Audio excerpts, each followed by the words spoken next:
Genome Valley and beyond. I think the people who are here, everybody is aware that Genome Valley has established Hyderabad as the largest integrated life science ecosystem in the country. We are known to be the vaccine capital. This journey started sometime in 2000, where we chose around 150 acres of land, but it was not a gleaming laboratory kind of thing. It was a barren land. And from there we have come to a stage where we are producing 1/3 of the vaccines. That's really a remarkable journey. It's a testimony of tenacity of the bright minds, the industry leaders. At the same time, it is also a testimony for the progressive policies of the state government, which has always invested in encouraging the young minds, creating an ecosystem where ideas can become life-saving solutions across the globe. During COVID-19, when entire globe was looking for vaccine, and we being the most, right that time, second most populous nation, we had two vaccines which were invented and created in Genome Valley. One Covaxin, second Carbovax, which was done by Bharat Biotech and Biological E, now the global giants in the field of life sciences. And I'm happy to appreciate that but for these two vaccines, things would have been really scary. These vaccines help us save millions of lives, not only in India, but across the globe. Today, Genome Valley is home to more than 300 companies. That includes global giants as well as homegrown domestic big names. And we are proud to say that Genome Valley is providing the required medicines not only for the country but also across the globe. In fact, vaccine diplomacy everybody must have heard of during COVID period. That was mainly one of the major contributions of Hyderabad to the country. Today we are in Silver Jubilee year of Genome Valley, and we are going to unveil our Telangana Rising document in the evening. And I want to tell the entire audience here that when it comes to life sciences, a number of steps have been suggested in that document, and in that entire initiative, Genome Valley has to play a very, very major role in the years to come till 2047. This success has made us think much bigger. We are seeing unprecedented interest from global giants towards Hyderabad in the field of vaccine and manufacturing and advanced manufacturing. So that strengthens our belief that next 2 decades will be of life sciences sector, where we have to move towards precision medicine and advanced manufacturing. Genome Valley houses the largest multi-tenanted lab space in the country, with around 3 million square feet of space, and very soon we are going to add 2 million square feet there.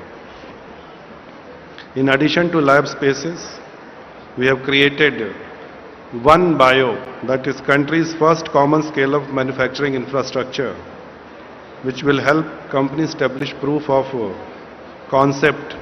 And this has been done in collaboration with Thermo Fisher, which Honorable Minister inaugurated around a month before. Now our focus has shifted to mainly 3 things. One, to further create world-class infrastructure where we can help more success stories like Genome Valley. At the same time, faster regulatory clearances. So everybody must have heard about TG iPass. So one of the important contributions of Telangana Rising initiative will be that we are going to work on TG-IPAS 2.0, where we'll further fast track the clearances through the single window system. And of course, we'll keep on investing in creating an ecosystem which accelerates both innovation and manufacturing. As you all know, like other sectors, life sciences sector also is changing very rapidly. We are seeing a lot of technological interventions.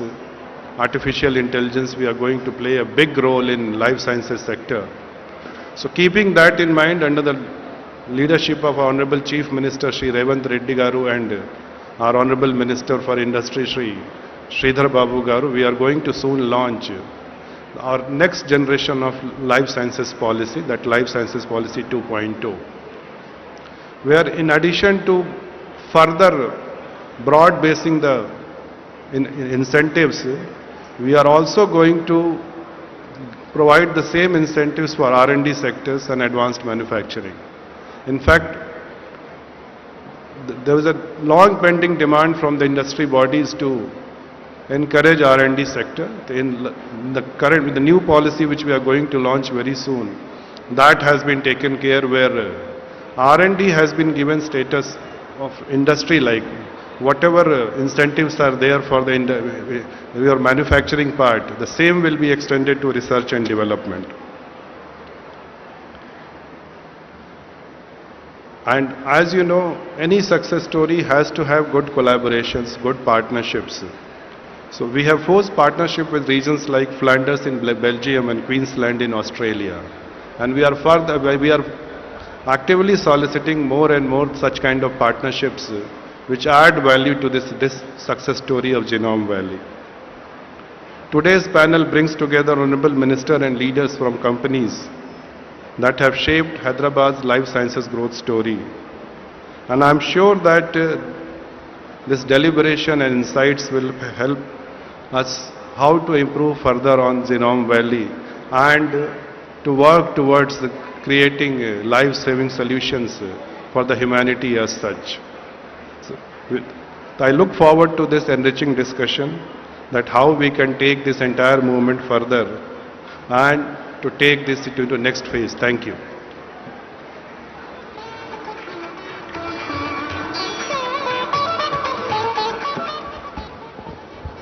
Thank you, sir, for your insightful remarks, and thank you for setting the direction for the important discussion that we are just about to begin. We are honored to invite on stage our session chair, Sri D. Sridhar Babu Garu, Honorable Minister for Industries and Commerce, onto the dais.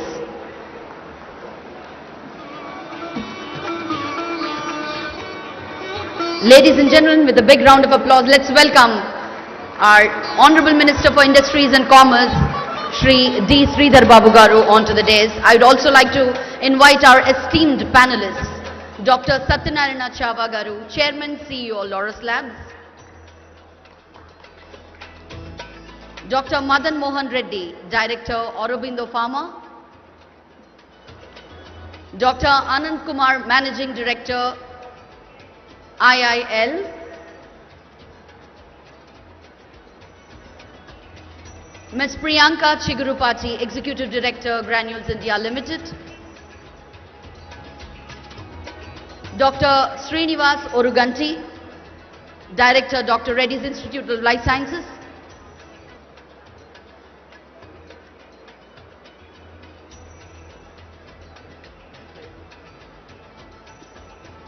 I extend my heartfelt welcome to all our esteemed and distinguished guests on stage, and now I request Dr. Srinivas Oruganti, Director, Dr. Reddy's Institute of Life Sciences, to lead the discussion.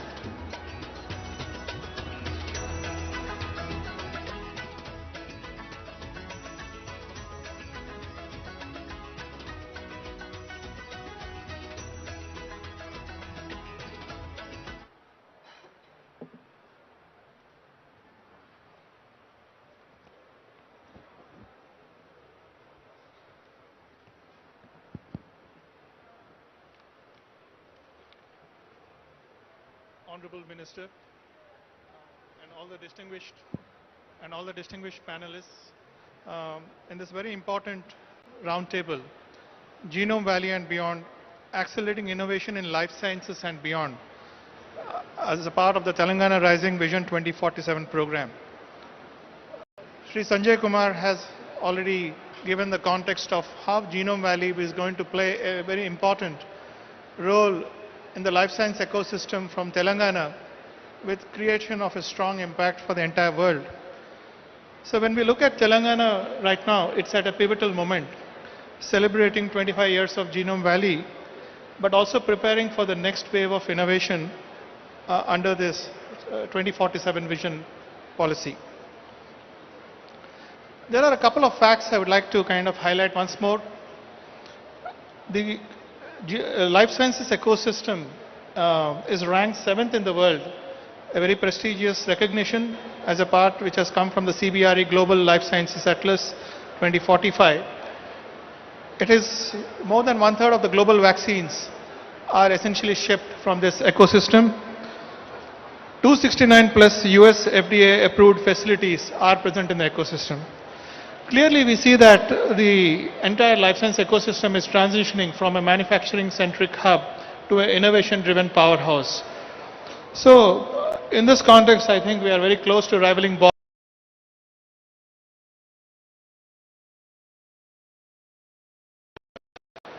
Sir, Genome Valley is entering into the next phase of 25 years of success. What is your vision for Genome Valley and beyond as a part of Telangana's 2047 life sciences strategy? First of all, thank you, Dr. Srinivas. And I would like to welcome to this session, all our prize partners who have traveled with our state while in the erstwhile Andhra Pradesh, and for the past 10 years. We welcome with our open arms, and we would like to really share all the success of this state. Majority of the success goes by your committed and dedicated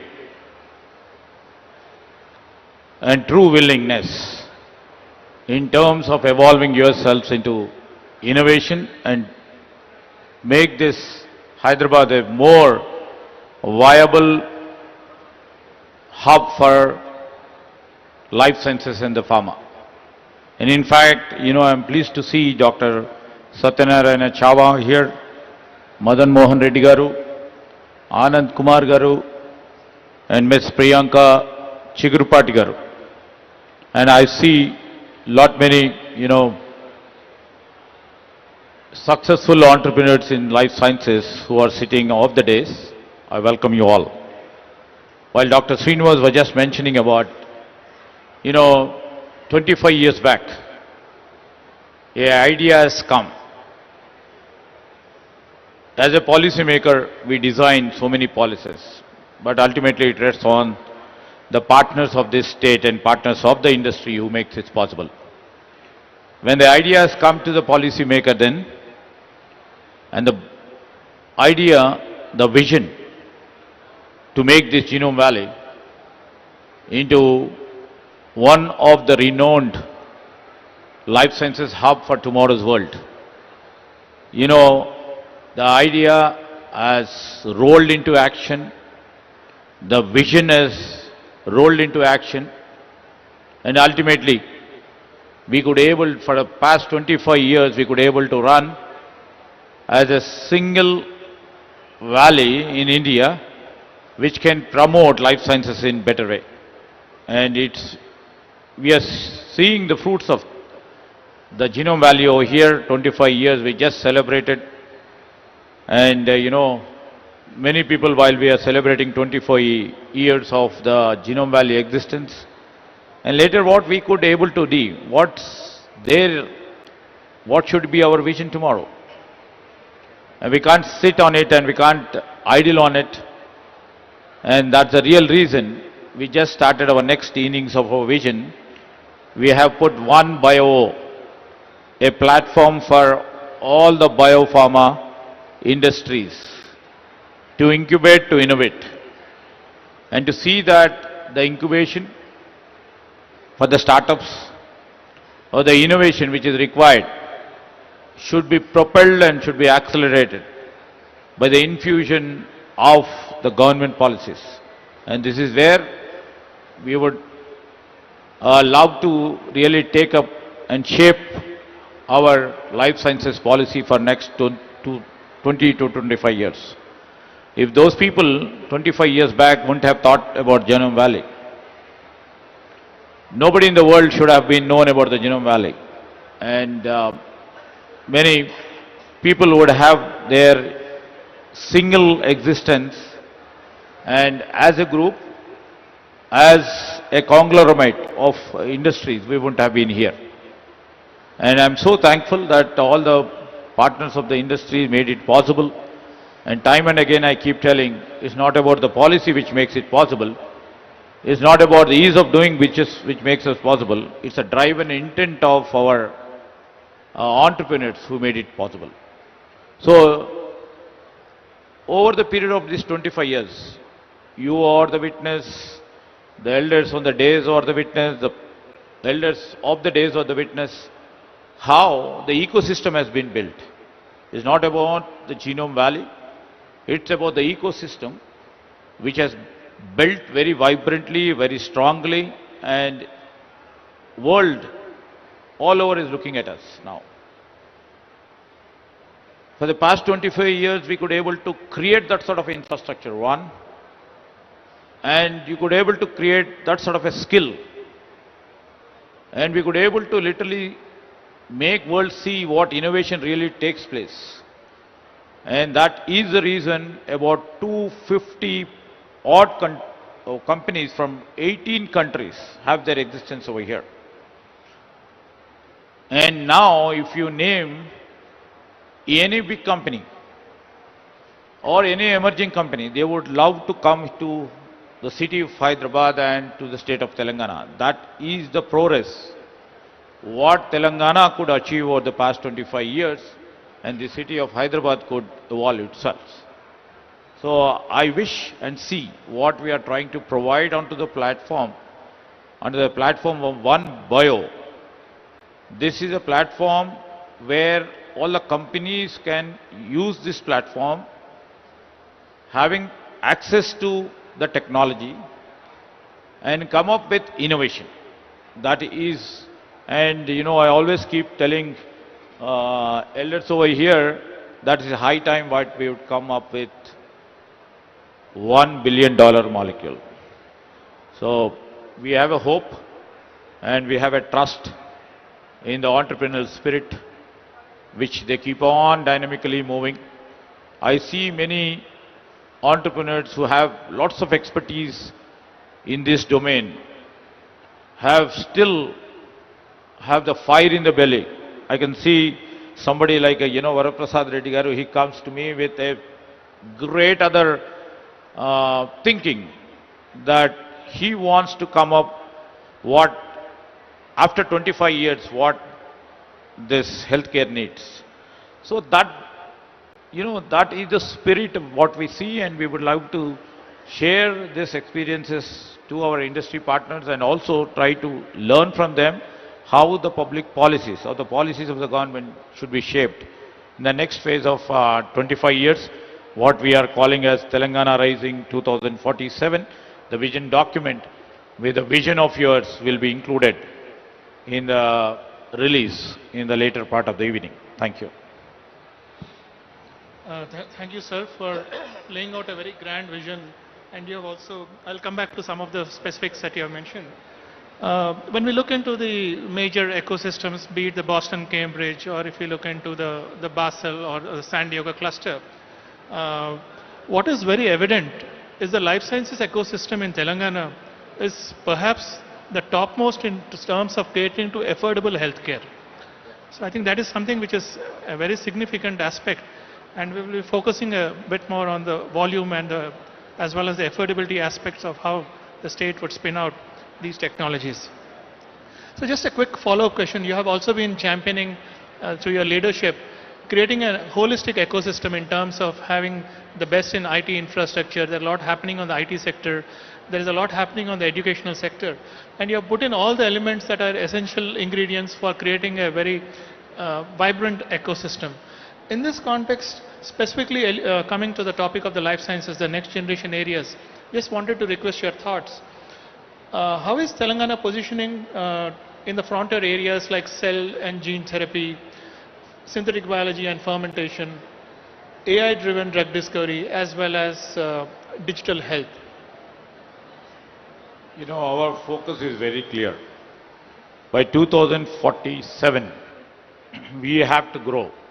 The life sciences sector should lead the globe. At least we have to be in that 5 areas of growth. And what we see is, we want to lead the next wave of the life sciences innovation. And we are all you people are here not just to participate, and you are the leaders, you just want to lead. Around the world, you know, right now what we are seeing is, the world is being reshaped by the new technologies, the new therapies, and especially the digital transformation. How best we can position ourselves, preparing for this future with lots of care, scale and intent. That's the real reason I was mentioning about One Bio, wherein the company can access to the biomanufacturing infrastructure, one. We are also investing in lots of talent creation and promoting high quality research. Through the upcoming, first is, we are coming up with a life sciences policy, and pooling the talent through the life sciences school. This is first ever in India, and elders of this sector, the life sciences sector, have suggested, and we are working on it by January 2nd week, to show and to reflect to all the world how we are shaping the skill. We are planning to unveil our life sciences policy in the WEF, in the Davos. And, you know, world-class institutions should be there. Our line of objective is, you know, we have ISB here, we have IIT here, and why can't we have this sort of a school of the life sciences over here, which have the world-class quality? And we would, through this, positioning ourselves in terms of providing the skill, providing the infrastructure through One Bio, or giving the utmost importance to the next generation students in terms of providing and instituting a life sciences university, a school. The basic objective of this school is to have the courses, the people who are interested in the life sciences, and at the same time, the company professionals or the executives who need reskilling and upskilling. And this life sciences school shall be useful for them, and the innovation really takes place at their level. This is what we are trying to do. And point two said is, you know, while we are trying to project this, you know, the elders on the days, because their input is more important. How to translate our policy, our vision into action is into their hands. We are there only to facilitate, to give impetus to their thoughts. So this is our vision, to make our Telangana to lead the next wave in terms of the life sciences innovation. Thank you, sir. I think you have kind of mentioned about the talent pool creation, which is going to continuously contribute as we embark on this strong journey of innovation, and at the same time continuously evolve the different paradigms.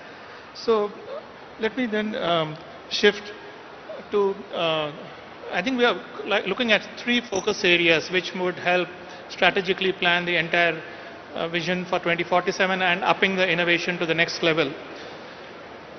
The first would be on the volume to value, because it's often believed that India is third in terms of pharmaceuticals, in terms of volume, but we are somewhere around the 13th or the 14th in terms of value. And it is believed that a significant contribution to value would come from these complex products, sterile injectables, and then we are looking into the new therapies. So there is clearly a wave that we witness in terms of strategic positioning into the complex areas. So with a focus on volume to value, let me first request Dr. Satyanarayan Chava. So India's API competitiveness, in fact we have mentioned this in some of the meetings earlier that I have personally heard, is shifting from a cost advantage to an innovation advantage. What are the capabilities that the Genome Valley and ecosystem should build to support specialty APIs, fermentation-driven products, and also complex biologics? And we know that Laurus has been making a foray into some of this very complex product development. I would love to hear some of your thoughts on this. In the current industry environment, there is a significant need to invest in innovation and also manufacturing. India needs both. We are not a service-based economy, not yet. So we need manufacturing. To get the competitive advantage, we need to overlap innovation and manufacturing. The bigger the overlap, the bigger the success. To do that, we have to create some centers of excellence. For example, which you are heading, Center of Excellence for Flow Chemistry. India has to demonstrate its capabilities. And India has done significant contribution to many areas. For example, as everybody is aware, Hyderabad is a capital of vaccines. So, Hyderabad-based companies also supply 75% of the world HIV drugs. So that is also a big contribution made. They also made the HIV treatment more affordable. In 2010, HIV treatment used to cost $350 per year per patient. Today, you can remove 1 zero. So it is not even $35 per year per treatment for an HIV patient in the emerging world. Actually, it is $30. That means it is one bottle of treatment per month costs $2.5. That is less than a cup of Starbucks coffee. So that is the kind of innovation done by the companies based out of Hyderabad. They couple scale and knowledge together. That is one good example. And second example is the Indian industry is fortunately in the earlier days was dominated by chemistry. But the understanding of biology is so much right now. I think people are focusing more onto biology. If you look at the nature is more powerful than all of us. So the way you understand biology can define the future of healthcare industry, in my opinion.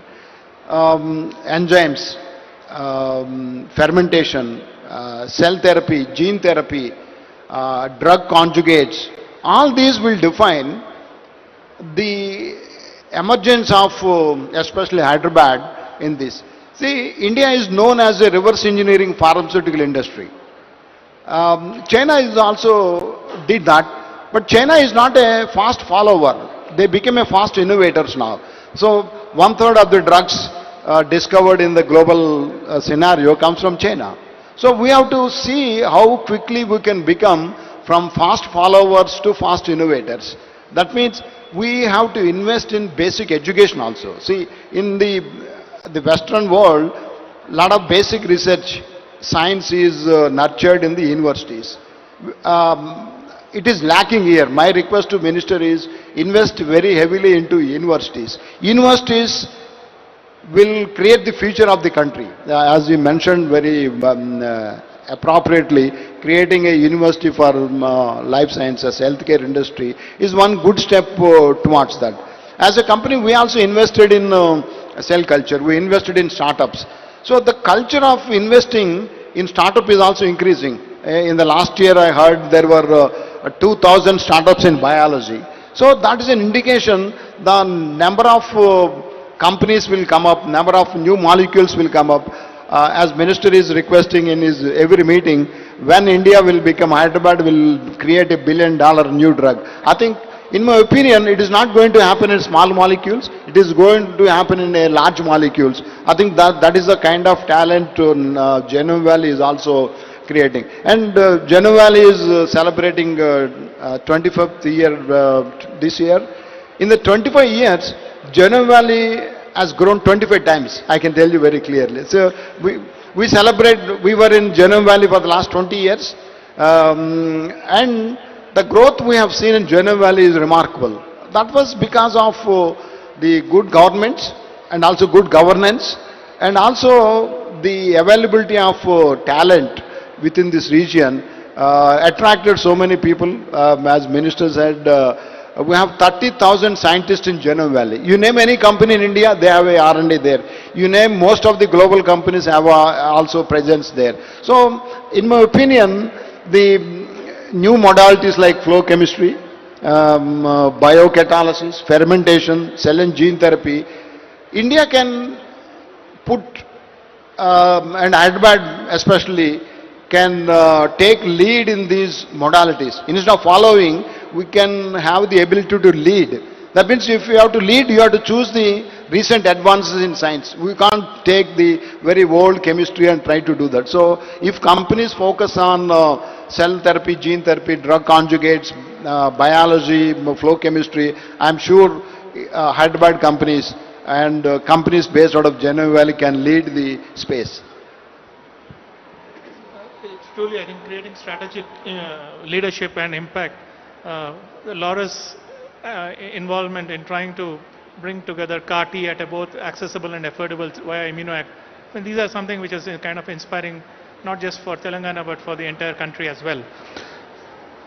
Let me shift to Dr. Madan Mohan Reddy and continuing the discussion on volume to value transition.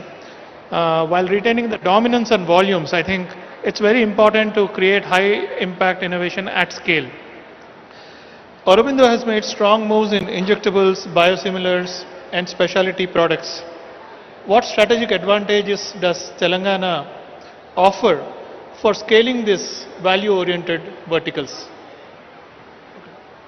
Over the past few years, Aurobindo invested in substantial investment in injectables, biosimilars, peptides, hormones, and some complex molecules. These are all required a lot of money to invest on these products. Where we required is the strong ecosystem. Without that, I don't think we can achieve the results. Telangana provides exactly that. If you take three areas of importance for this ecosystem, one of that is that infrastructure. The infrastructure is exceptional in Telangana. Genome Valley, Medical Device Park, existing mega parks, future more number of industrial parks like Genome Valley will give entire value chain from discovery to process development, process optimization, commercial, and then in the large scale way it can help. These are all can happen only when there is a good environment in the ecosystem, especially like the utilities, especially what you can call it as power. Quality power must be there for the industry, and the land availability, and then skilled manpower. All these things, it will help to industry to go for this type of development. The second important concern is the talent pool. Talent pool in Telangana is unmatchable in India. The institutes like drills, CCMB, IACT, NIPER, and there are pharmacy colleges, biotech schools. These are all continuously generating lot of professionals in the line of this regulatory, this analytical experts, then microbiologists. This is that what these institutes are doing to help this ecosystem make sure that we are all successful. The third point is government partnership. It has been a real differentiate. This environment approvals, the product approvals, these are all will go for that quickly can scale up and go into the commercial. These are also help. These are the three areas where I feel there is a lot of the dependency on this particular Telangana on this subject. Thank you, Dr. Madhu Mohan Reddy. If we were to look at specific areas from the context of 2047, which one do you think would require a greater priority and also we need to improve the ecosystem? Long-acting injectables, peptide therapeutics, or in general the complex generics? Before that, actually here today, if you want to sustain this, especially today regulations, I think everyone might be seeing, day by day the expectations are going up like anything. Thanks to technology and then regulators, the way they are working on this, their expectations are becoming very, very stringent. If you want to meet those expectations, especially I feel there are 4 areas where we should be able to concentrate. One is Center of Excellence for Quality Systems. For this we need facilities to provide GMP experiences and stimulation for aseptic behaviors and media fields, smoke studies. These are all required some type of stimulation studies for the students before joining with the industry. It will help industry to meet those requirements, whatever that regulators are expecting. Probably this will help us to quickly can apply at the shop floor. The other one is that collaboration with the regulatory science platform where we need to have, government has to create a hub for this type of meetings, academic and industry and regulators all together to make sure that to have workshops, mock audits, mock inspections, scientific advice forms and ICH harmonized training programs must happen. That is where at least we can have strengthened this, particularly on this expectation of the regulators. The third point is rightly said by Sridhar Babu garu about digital quality transformation is also very important for the industry. Quickly we need to go into EBMRs, MIS and LIMS and whatever is possible in the industry, try to convert into a digital where we can minimize the risk. At least we can have a better compliance, and also the partners who is going to work with us, they will be happy with this type of systems where we have. It is going to be an advantage for the industry to move forward. The fourth one is that, what is that workforce development? Even though there are people are working at the shop floors, always we need to continuously, we need to work towards that improvement of their skill. We should be able to have a lot of regulatory meetings, training programs. This is that what industry has to spend a lot of money on this to make sure that on the compliance part. Thank you for your valuable insight. I think these are very important areas to consider as we kind of strengthen the ecosystem creation. Let me quickly have your views. Granules is synonymous to, first in-line defense kind of in the healthcare. You have produced a lot of high volume products, and we now see that you are transitioning into more complex products. I mean, you have shown leadership in integrated, the end-to-end kind of a pharma business. There are some news that you are also going to step into peptides and peptide CDMO. We'd like to have your views. Is this a conscious transition from volume-based to high-value and niche areas? Can you hear me? Can you hear me? Okay. Good morning, everybody. Thank you, Srinivas Garu, and good morning to everybody on the panel and Sridhar Reddy Babu Garu. First of all, I'd just like to say that I resonate with everything Satyanarayana Garu and Madan Mohan Reddy Garu said about innovation and moving from high volume to high value. But from my perspective, one thing that I definitely want to emphasize is how much ever high value products you get into, I think it's very important for companies to focus on the basic essentials. And value can be defined in very many ways. Even a simple product that a patient needs on a day-to-day basis, if made in a very different way, can be, in a very innovative way, can be made very cost efficient. And that in itself can create a lot of tangible and intangible value for a country like India and for a state like Telangana. Today, even though Telangana and India were known for high volume products and now moving to high value innovative products, the basics of those products, the KSMs, the APIs, etc., a lot of them are still imported from China. And that is something I personally think we should focus on in a very different way. I'm not saying just cost, but make them in a sustainable manner. So in my opinion, while we and even Granules focuses on more value-added products and also on more innovation-led products, our innovation and our request to the government is to support companies like us in a way where, say, green technologies, say continuous improvement processes, energy-saving route processes are all provided grants for, provided subsidies for, or encouraged. And I think that would provide some sort of a strategic national infrastructure that Telangana should be proud of. And doing that will put us ahead of many other countries in the world. Thank you. I think you kind of alluded to what would also follow, to have a quick view on building the greener and more sustainable ecosystem for the infrastructure.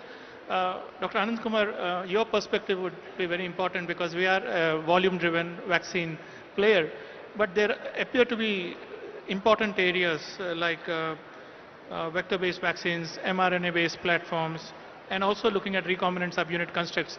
How is ILL, Indian Immunologicals, navigating through this transition to more complex areas, and how do you think the ecosystem can gear up to support a kind of a leadership position again in this high technology, high intensive areas? Good morning. Good morning, everybody. Thanks for this question. We are very fortunate to be living in a developing country like India, where whether it be an animal vaccine or a human vaccine, majority of the procurement is done by the government. So this value should not be purely considered in monetary terms. It should be based on the impact that a product creates.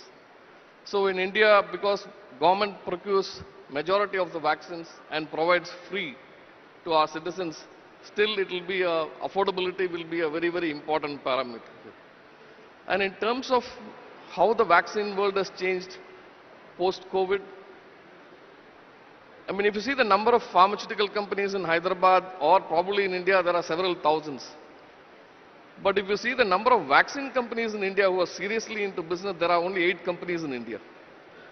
And 2 main reasons why this is so is vaccine requires a lot of capital investment, and also the regulatory procedures for approval are also very, very long.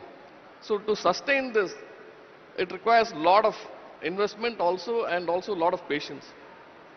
Now, having said that, a lot of changes are happening, especially COVID gave an opportunity for many, many technologies which were just developed at the university levels but were always kept on the shelves.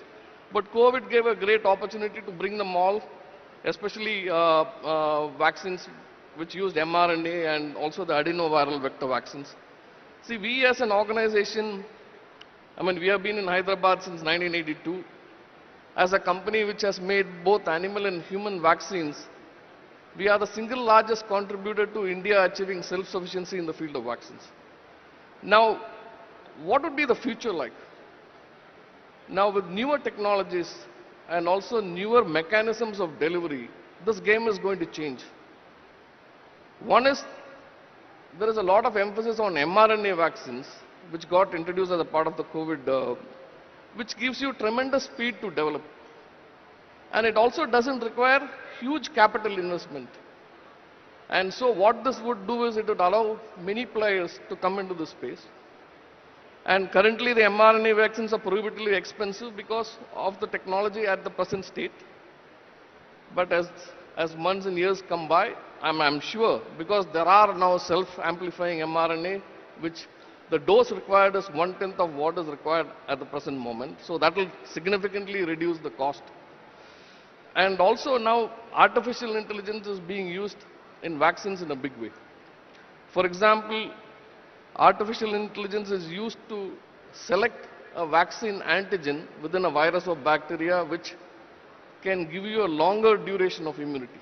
See, duration of immunity, especially given our population of 1.4 billion, it's not feasible or practical to bring people into the clinics for vaccination very often. So the vaccines developed for the future should be something where you administer once and the frequency should be very, very minimal.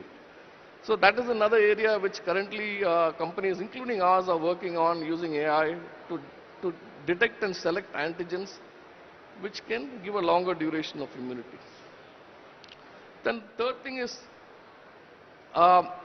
even for a particular virus, several regions have different strains and serotypes.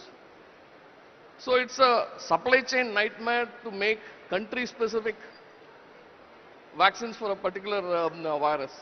So now attempts are being made where we can create a vaccine with a broader, like a broad spectrum antibiotic, also a broader vaccine which can cover many strains which are prevalent in other geographies. Fourth one is, there's a new area. I mean, every time we know about a vaccine, we always think about it as an injectable. But then now many oral and intranasal vaccines also are being developed because this offers ease of administration, and also for our kind of population, it's very easy to administer many thousands in one go. So we actually, during the COVID time, along with Griffith University, developed intranasal vaccine for COVID-19, which was very successful. But because it was a live attenuated vaccine, it had to go through a long regulatory grind, and that's why we couldn't make it available at that time. Another thing is delivery. Now, vaccines we always think as an injectable. Now there are many technologies which are being developed in the form of patches. So especially for children, you need, the needle is a very painful thing, and also the needle uses a lot of plastic. So now microarray patches are all being developed, which help in delivery. So we also are developing patches for our measles rubella vaccine. Also we are trying out for the hepatitis B vaccine. Another thing is about thermostability. Maintaining a cold chain, also supplying vaccines through the cold chain is a very expensive affair. So quite a lot of effort is also going on trying to make vaccines which are much more thermostable.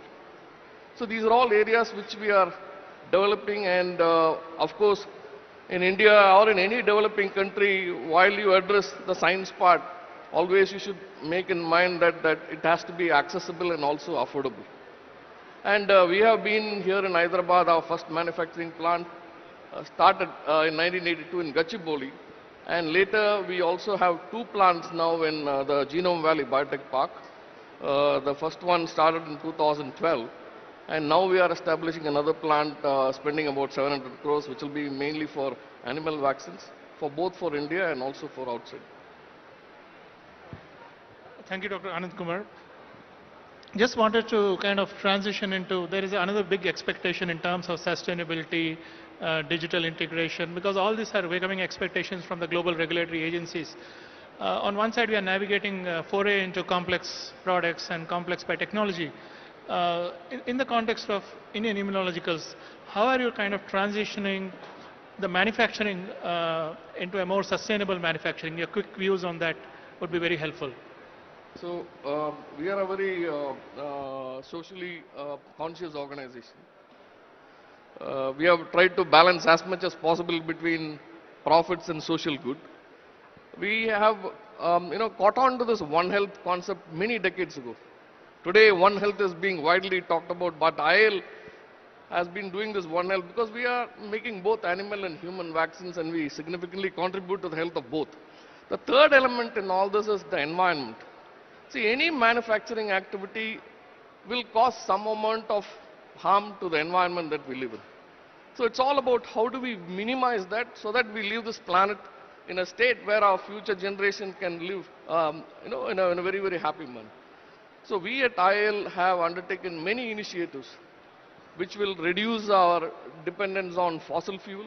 For example, earlier days we used to use high-speed diesel for all our generators and boilers, but now significantly for our boilers we switched over to natural gases and LPG or CNG. Similarly, we have solar installations wherever possible. And all our manufacturing plants are zero liquid discharge. That means we don't leave anything into the open.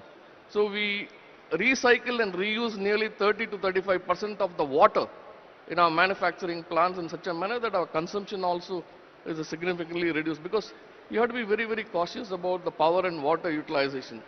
Plus, we have automated a lot of our manufacturing in such a manner that we can make more and more by using very less resources. So automation did give about 20 to 25% increase in yield. So thereby we are able to use very little resources. And also, like any other organization which is very, very active in the space of quality, all the systems that we implement ensures that all the waste is reduced to a significant level. So many, many objectives of this nature, and also as a part of our CSR activities, we significantly contribute in the space of providing biogas units to many, many households. So there also we address environment aspects this way. Thank you, Dr. Anand. In the remaining few minutes, maybe I'll try to request a quick view of Dr. Satyanarayana Chava. I know Laurus has always been a leader in absorbing new technologies, both at R&D to manufacturing. What kind of your thoughts on how we can, the ecosystem can support a transition into greener manufacturing, and also your thoughts on what policy would be kind of enabling this transition in a very effective way? Because at the end of the day, we'll have to balance sustainability and affordability together. See, in my opinion, to become competitive in the small molecule manufacturing, I always feel use of flow chemistry, continuous manufacturing, and use of biocatalysis in the small molecule manufacturing will put the country in the forefront. See, if you look at, everybody talks about sustainability. If you have to become a sustainable company and put a sustainable product, it has to be cheaper. It has to be cleaner. It has to be greener. It has to be safer. That means you have to make your processes cleaner, greener and safer, and also cheaper. If you say, I'm a sustainable company, sustainable product, but pay me 20% more, nobody is going to pay. So for you to become competitive, you have to embrace all these technologies, use biology wherever is feasible, use continuous manufacturing wherever is feasible. I think if you use these technologies, I think country will make good progress. Thank you. Moving on to Ms. Chigurupati. There is this transition of manufacturing to sustainability, and there is a lot about science-based targets initiative and looking into the carbon footprint, circularity. We know that Granules is making strategic moves in terms of, complying with these expectations. Can you please maybe highlight for all of us what is Granules doing and why? And why? I think Dr. Chava just answered that. It's the need of the hour. But I think Granules has been one of the first companies that has declared its SBTi targets for net zero by 2050, which is very much in line with even Telangana's targets and the country's targets, and 42% reduction by 2030. of carbon emissions. The second thing that we have done is we have also committed to a progressive shift to 100% renewable energy by 2032. We've also adopted a lot of green chemistry and, like Dr. Chava said, continuous processing, etc., into the most basic products and even the future value-added products that we are embarking upon right now. And on the G side of things, Pharma Patishala is one thing that we have really taken upon ourselves, and it's actually something that Chairman, it's very close to Chairman's heart, that will actually enable skill development to do all these things going forward. So in Pharma Patishala, we essentially hire rural children from rural areas, 16 to 17-year-old boys and girls. We educate them, we teach them industry-specific skills, then we give them employment in our company for 3 years and a diploma while all their costs are taken care of. So I think all these put together are a part of sustainability targets, ESG ratings, as you can imagine. And Granules has been amongst, well, we just got an EcoVadis rating about 6 months back, where we're in the 95th percentile and we have a gold rating, which only the top 5% of companies in the world have. So this is one area of focus that we have as a company. And I think it's very important for every company to adopt this. I think you have made a very important point, because when we look into the adherence to Scope 1, Scope 2 and Scope 3 emissions, we're also trying to look at creation of an entire ecosystem and backward integration so that this becomes a preferred destination hub for all the global players. So a quick view, Dr. Madan Mohan Reddy, on how Aurobindo is really taking this transition forward and the leadership from, especially when we look at energy compliance and looking at the adoption of the greener practices. You have obviously taken by the entire fermentation game into the next level. Some insights along this context.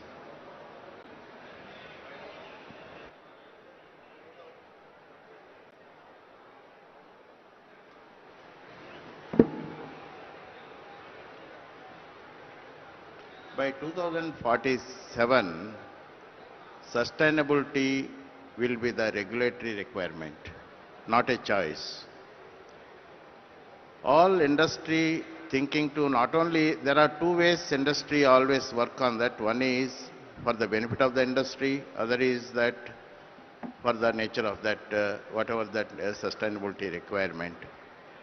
As per Aurobindo concern, last couple of years, we are spending a lot of time and energy on certain parameters where we are going, majority of the products we are working on the enzymatic routes, and we are also working especially the manufacturing. We are working on the continuous manufacturing so that we can minimize that wastages. Like I can give the example of that one of the product, like 6-APA. That is penicillin G to 6-APA is the one process. Before we used to do is a chemical reaction. Now it is an enzymatic reaction where water is the only one requirement. There is no any chemical involved in this. Enzyme and then water is the requirement. So today what Dr. Satyanarayana said rightly, China, they are all working on this purely, every product they are working towards that enzymatic routes. The reason is we can minimize this, all these solvents, all these chemicals. So every company is working in the direction. And also on the energy part, if you go and then see today, we are all working towards this solar systems where we are spending a lot of money on this, especially power is the second highest cost in our manufacturing after this raw materials. The utility cost is the highest cost in our manufacturing. Next is the manpower cost is the major. These three, effectively if you work, I think any industry will go in a very profitable way, you can see.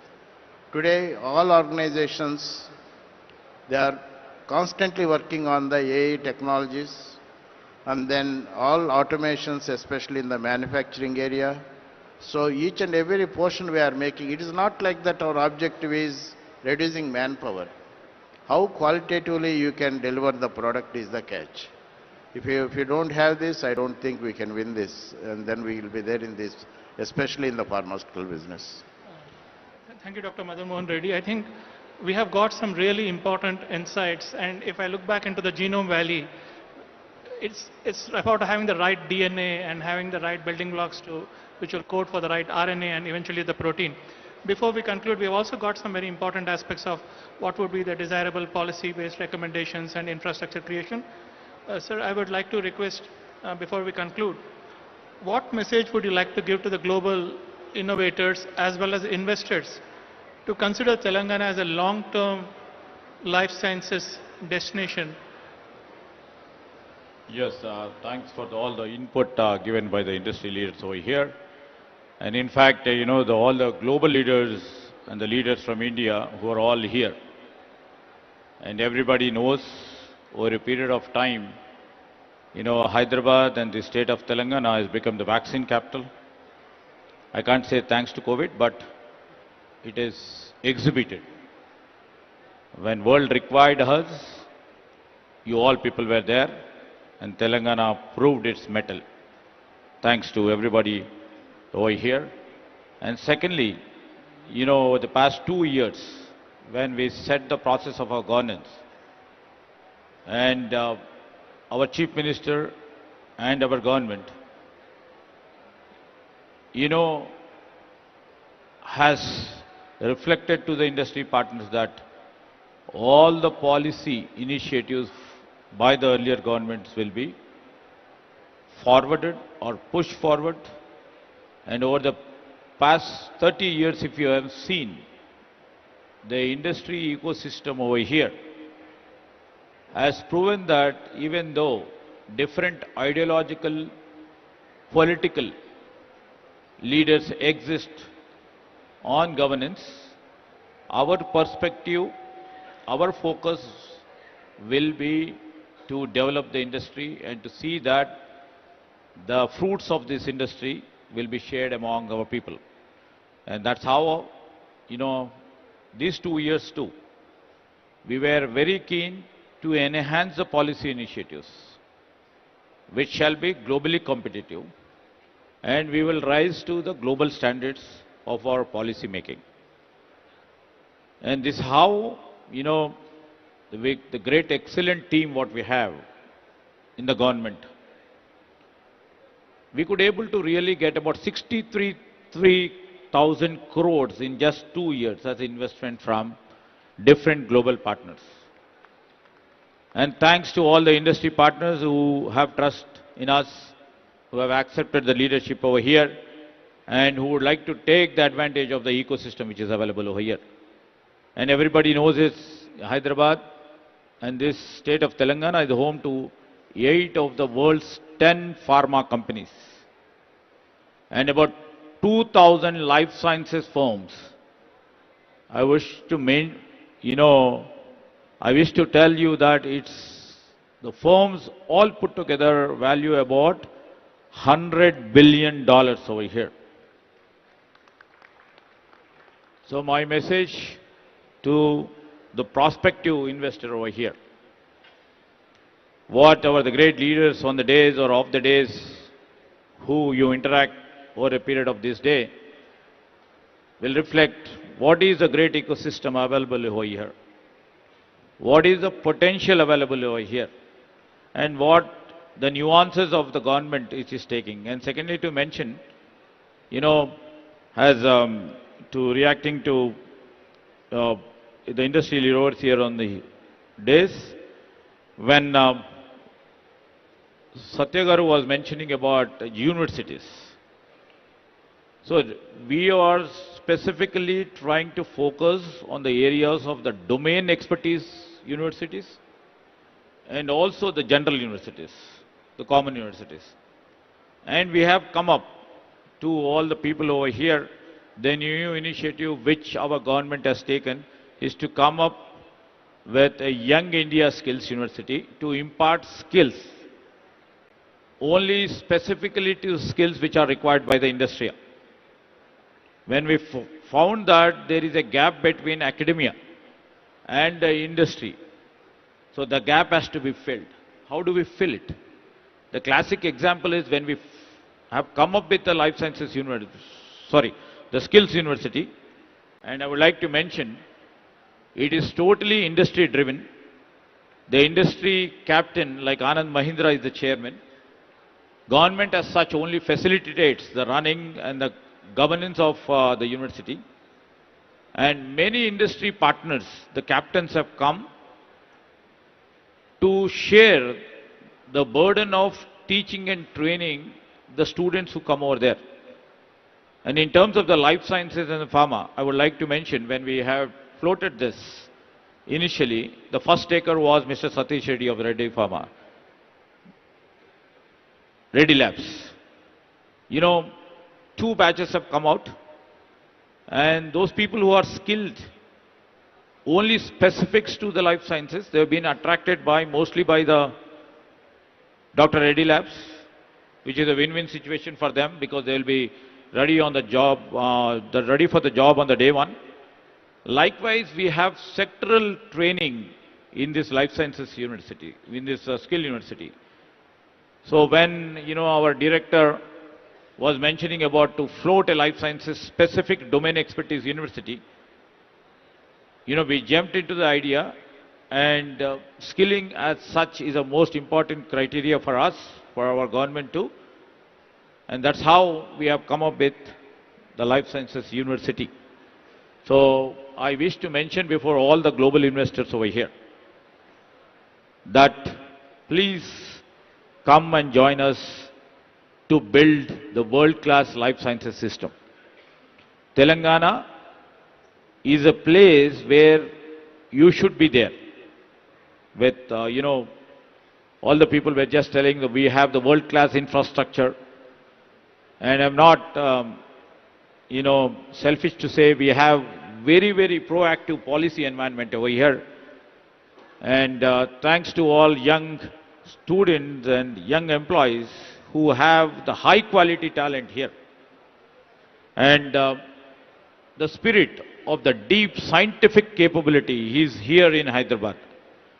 And strong regulatory equipment is placed in Hyderabad.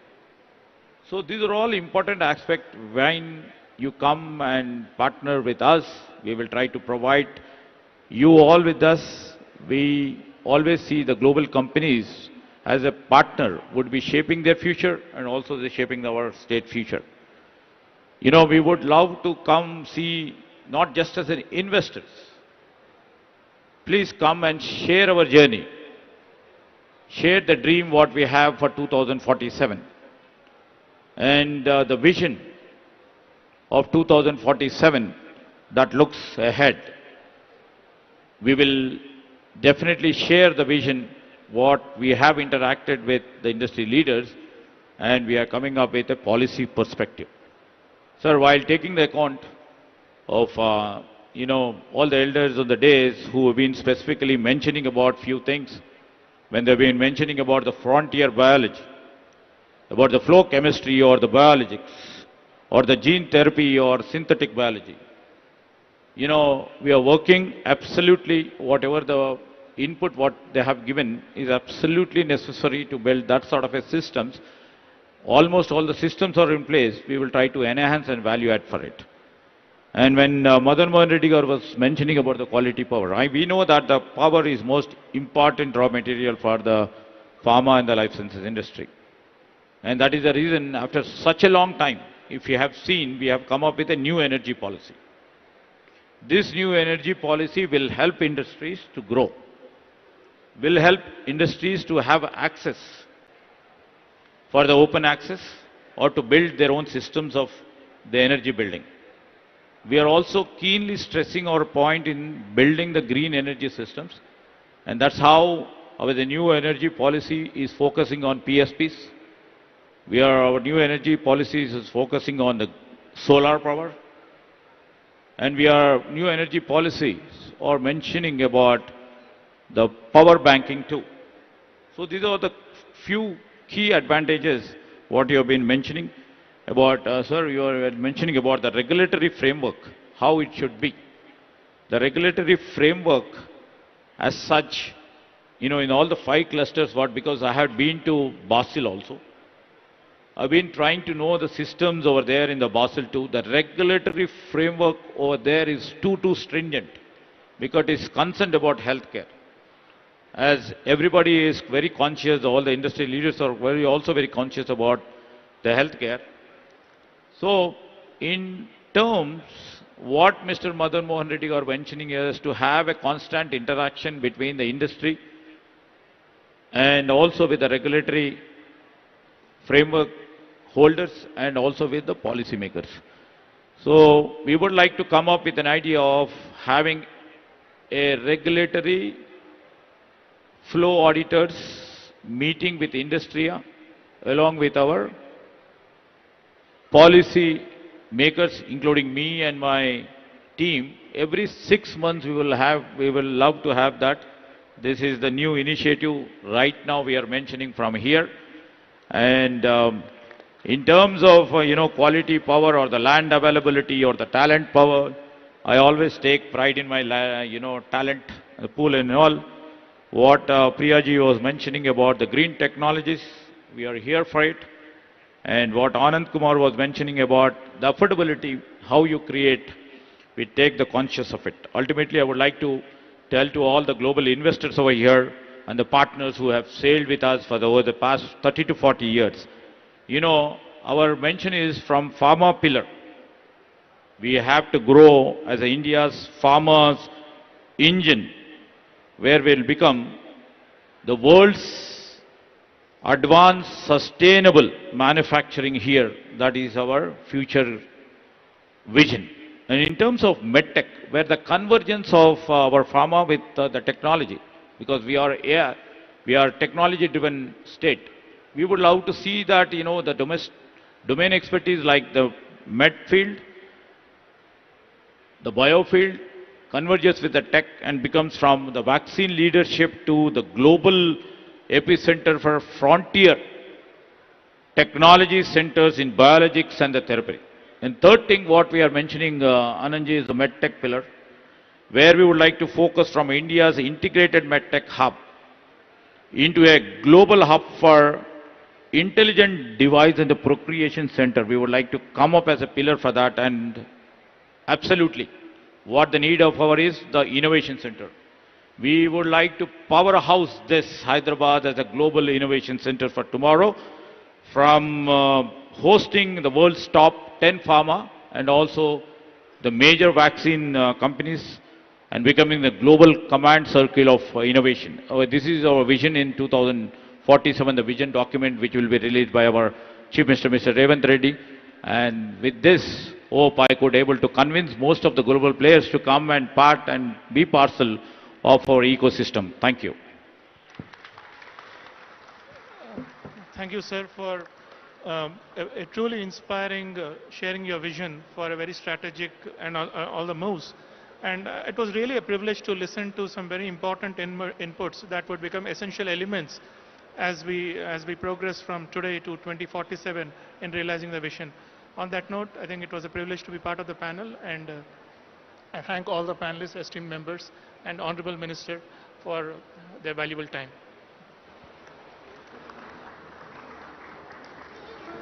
Thank you so much, Minister Garu. Thank you, Dr. Srinivas Garu, and all our panelists for such a thoughtful and a forward-looking discussion. Before we conclude, I request Honorable Minister Garu to felicitate our panelists. We'll start with Dr. Chava.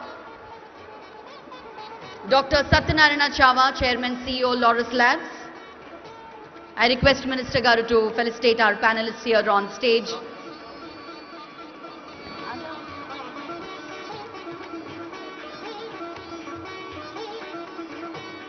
Ladies and gentlemen, Dr. Satyanarayana Chava, Chairman, CEO, Laurus Labs. Dr. Madan Mohan Reddy, Director, Aurobindo Pharma. Dr. Anand Kumar, Managing Director, IIL. Ms. Priyanka Chigurupati, Executive Director, Granules India Limited. Dr. Srinivas Oruganti, our moderator for this panel. Director, Dr. Reddy's Institute of Life Sciences. And now I request all of you to please step forward for a group photograph. And I request Sri Sanjay Kumar Garu and Sri Shakti Nagappa Garu, Director for Life Sciences and Pharma, Government of Telangana, to please join us on stage for a picture. Sri Sanjay Kumar Garu and Sri Shakti Nagappa Garu.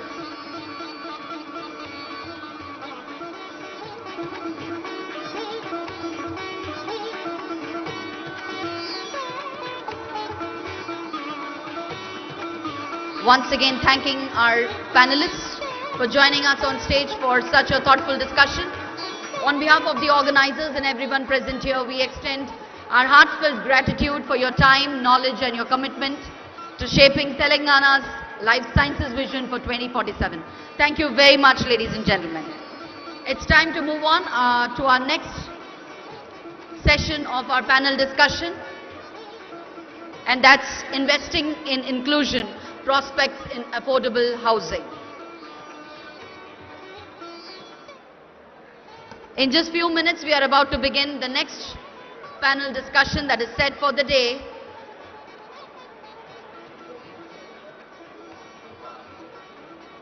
By 9 shapes chahiye. 9.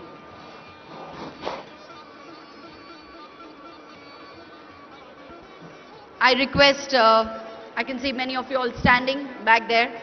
So I request all of you to please take your seats, make yourself comfortable and engage yourself in such a wonderful discussions that's happening here since morning. Moving on to the next panel discussion, which carries the theme, investing in inclusion prospects in affordable housing. Our next session explores an issue at the heart of equitable development, affordable housing. As Telangana grows, the question becomes, how do we build spaces that are not only accessible and climate resilient, but also reflect dignity and community? We begin with our distinguished speakers who bring in their deep experience across sustainability, environmental planning and social infrastructure.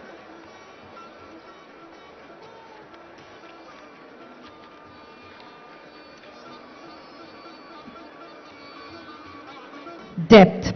So may I request Ms. Kranti to present the mementos. These are also a special mementos, the Cheriala artwork and the Pochampalli shawls. Please put your hands together for all the speakers for giving us the insight on the heritage, creativity and the sustainable planning coming together to shape the vibrant destinations. Thank you so much to Jupalli Krishnarao Garu and also Srimati Surekha Garu. Thank you so much, ma'am.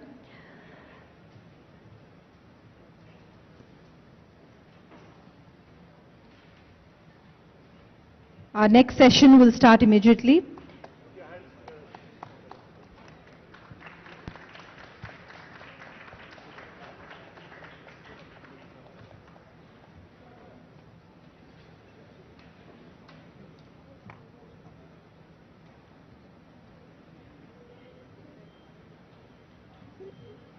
The shawls are having the geographical indicators with them that shows that they've been directly from the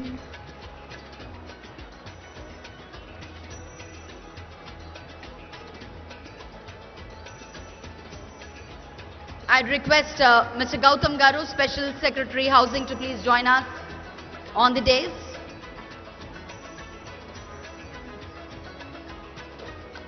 And now let me welcome our distinguished panelists who are here to join us in the summit in the panel discussion this morning.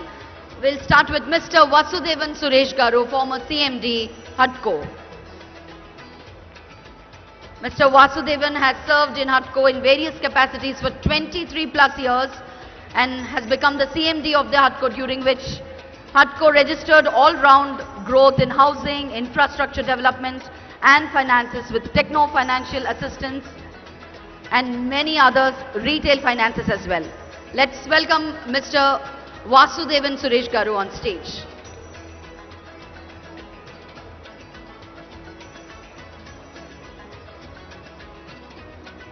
May we have on stage Mr. Abhijit Shankar Ray, Senior Urban Specialist, World Bank. Mr. Abhijit Shankar Ray is a Senior Urban Development Specialist based out of World Bank's office in New Delhi, bringing 20 years of experience of working in the urban sector in and Southeast Asia. Very warm welcome to you, sir.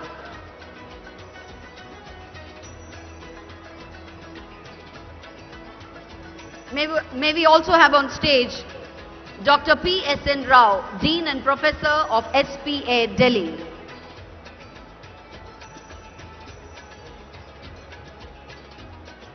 Professor Dr. P.S.N. Rao is a very well-known urban planning, housing and real estate expert of India with 38 years of experience.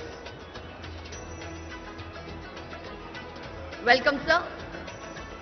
May we also have on stage Mr. G. Rami Reddy Garu, President-elect CREDAI National. Mr. Rami Reddy Garu is an entrepreneur, philanthropist and current CMD of ARK Group. As a leader in his organization, the industry and community, he stands tall with an illustrious career of 34 plus years. A very warm welcome to you, sir. May I now invite Mr. Nanda Kishore Garu, MD Ramke Estates and Farms Limited.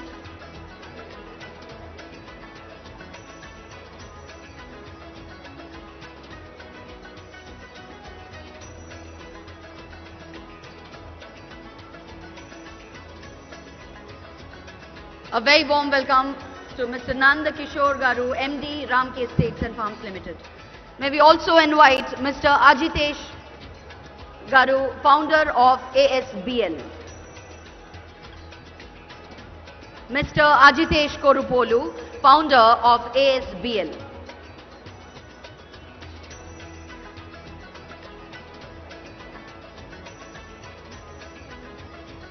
And now may I invite the moderator of this panel discussion this morning, Mr.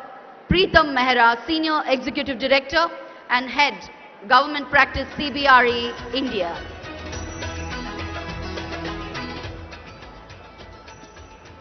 Let me welcome Mr. Preetham Mehra, who is going to moderate this panel discussion this morning. Over to you, sir.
A very good afternoon to everybody in the hall.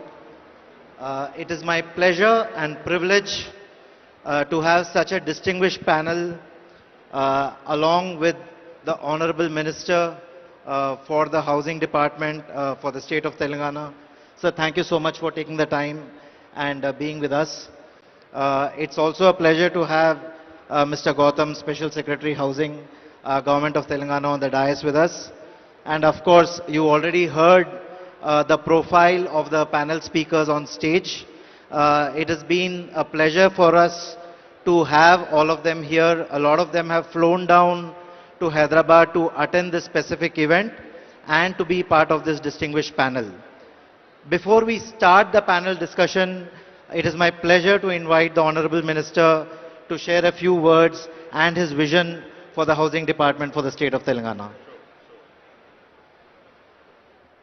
Good afternoon to all. It is a great privilege to address this important session on affordable housing policy for urban future, Telangana Model 2047.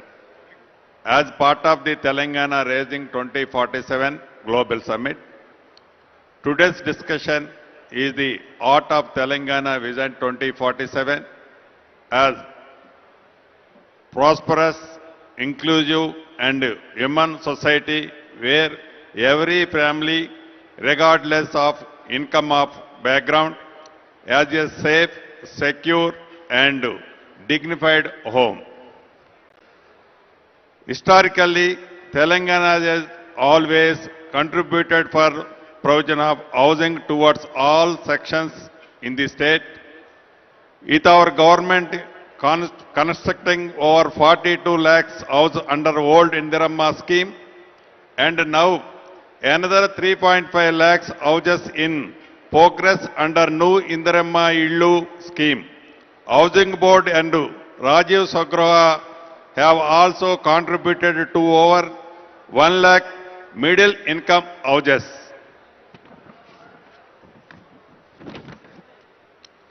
However, there is a huge gap between demand and supply. So, time has come to move beyond individual schemes and to formulate a comprehensive affordable housing policy that can guide our action till 2047. We are therefore working towards a Telangana model 2047 where we aim to have a affordable housing policy with specific focus on needs in urban areas that will be balanced, financially visible, viable, socially inclusive, environmental responsible, technology driven, etc. The Telangana Affordable Housing Policy will be in line with the Telangana Raising 2047 vision with focuses on three major areas. Telangana core urban region focusing on some slums redevelopment, brownfield redevelopment, mixed housing, rental housing. In the peri-urban region, focusing on satellite, greenfield townships, integrated housing colonies with walk-to-work housing with strong consistency. In rest of the state region, focusing on development of small and medium townships, rental and worker housing, integrated with the industrial parks, logistic hubs and emerging economic corridors. Our esteemed panel will help us answer three very questions in this regard. What must the government of Telangana do differently? What can financial institutions to do? Increase affordable housing finances. What commitment can private sector make for promoting affordable housing? Friends, we are committed to taking the outcomes of the discussions behind this room into policy notifications, operational guidelines, model projects and budgetary decisions. Telangana has the vision, the institutional base and the economic strength to become a national and global example of inclusive urbanization. With your ideas and partnership, I am confident that the Telangana model of affordable housing 2047 will not only serve our state, but also offer learning and inspiration for affordable housing development. On that note, I once again welcome all of you to this session. Thank you for your presence and look forward to a rich and efficient decisions. Jai Hind, Jai Telangana. Please. Honorable Minister, sir, thank you so very much for your kind and encouraging words. We all are excited about the prospects for housing in the state, and with your leadership, we are very confident that Telangana will reach newer heights, particularly in the affordable housing segment. Thank you so much once again, sir. With this, we'll start the panel discussion. And as you are already aware, the panel consists of members from various facets of the housing sector. We are privileged to have the Dean of the School of Planning and Architecture, Delhi, which is the premier most institute in India for housing and development. Dr. Rao, if I could direct the first question to you, sir. What are the opportunities and market gaps with regard to housing for all? This has been a topic which has been going on for many, many years. What do you think are the market opportunities and gaps and at an India level and more specifically at the Telangana level, sir? Certainly. I think this is a very topical... Sir, the mic can be a little closer to you. Yeah. Okay. Thank you. Honorable Minister, with your kind permission. I think this is a very, very important and topical subject that has been chosen for discussion today. Housing, as we all know, has a lot of forward and backward linkages. So any investments that are made in the housing sector actually lead to greater economic opportunities in as many as about 230 or 240 odd industries, both forward linkages and backward linkages. So investments in housing would mean investments in a wide variety of other areas where there's a lot of employment opportunities that are going to be given to our people. Because without employment, there's no money, and without money, there's no housing. Let's remember that. You have to have money if you want to buy a house, whether you are a very rich person or not so very rich person. Some amount of money is always required, and if you don't have that, of course, there are financial institutions and there are others who can always chip in and give you some loans and so on and so forth. The opportunity for the market, for the industry, I presume is what you are asking. Yes, there is a huge housing shortage in this country. We are only about 40% urban.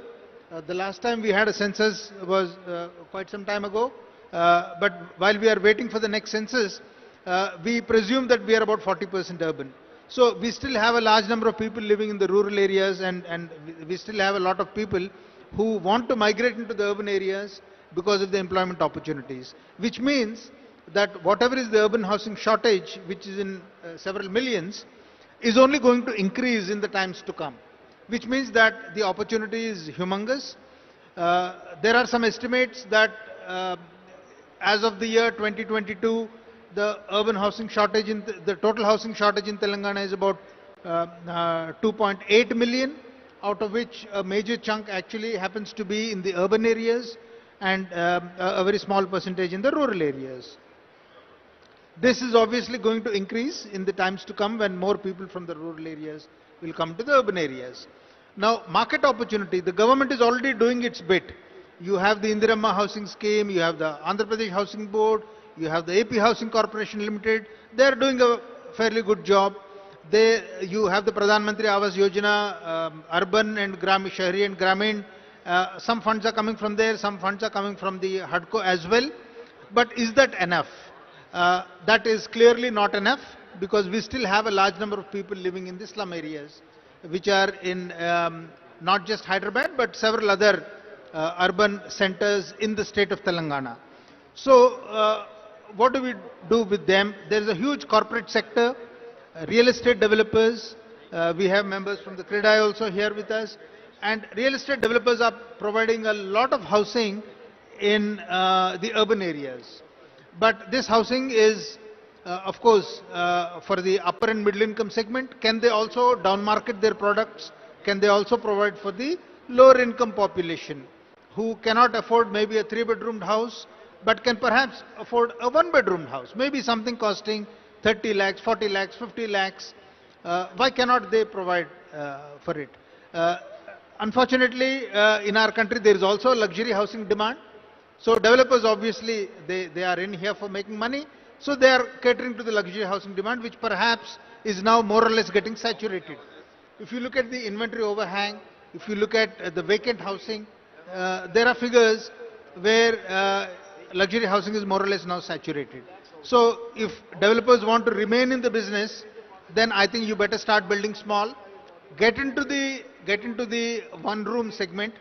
I'll not use the word affordable, I'll not use the word low income, because we don't want to go the nano way. So I need only a one-room house.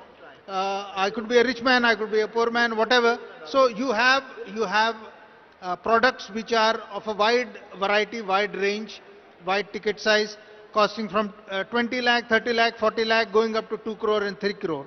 And whoever wants to buy whatever, they can come and buy. So there is a huge unmet demand, and there is a market opportunity here. And real estate developers, many of them are coming and buying. There are, of course, you all know as developers, there are incentives that are being provided both by the central government and the state government. Income tax concessions are there, stamp duty concessions are there.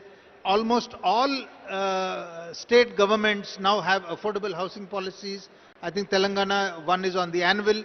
I think we can actually learn from the other states' examples, and we can maybe make out a better one. So I think there's a great opportunity, and the opportunity is actually in the numbers. So build more, and probably the very big developers may not want to come in, but there will certainly be a segment of developers who would want to build the one-room units, sure, and provide them at a much reasonable price. So I am quite upbeat on Sure, this sir. particular segment of the market. Thank you, Dr. Rao. Thank you so much. Before we move on to the next question, Mr. Gautam. So, thank you, Professor Rao, for your comments. So, we have amidst us a very august audience, including our Honorable Chairman of the Legislative Council, Shri Gutta Sukendra Reddy Garu, and Honorable Advisor to Government, Shri Sudarshan Reddy Garu. Thank you for joining us in this discussion, sir. We are proud to have you amidst here. Taking forward from what Professor Rao said, about the actual demand, I'd like to just pitch a couple of data points on that, because our state has taken a pretty comprehensive house-to-house survey of the housing demand, and with a good app called Indirama app, where we have gone house to house and captured the demand, including the present living conditions, including the what kind of a housing structure they are in, and also capturing their socio-economic factors.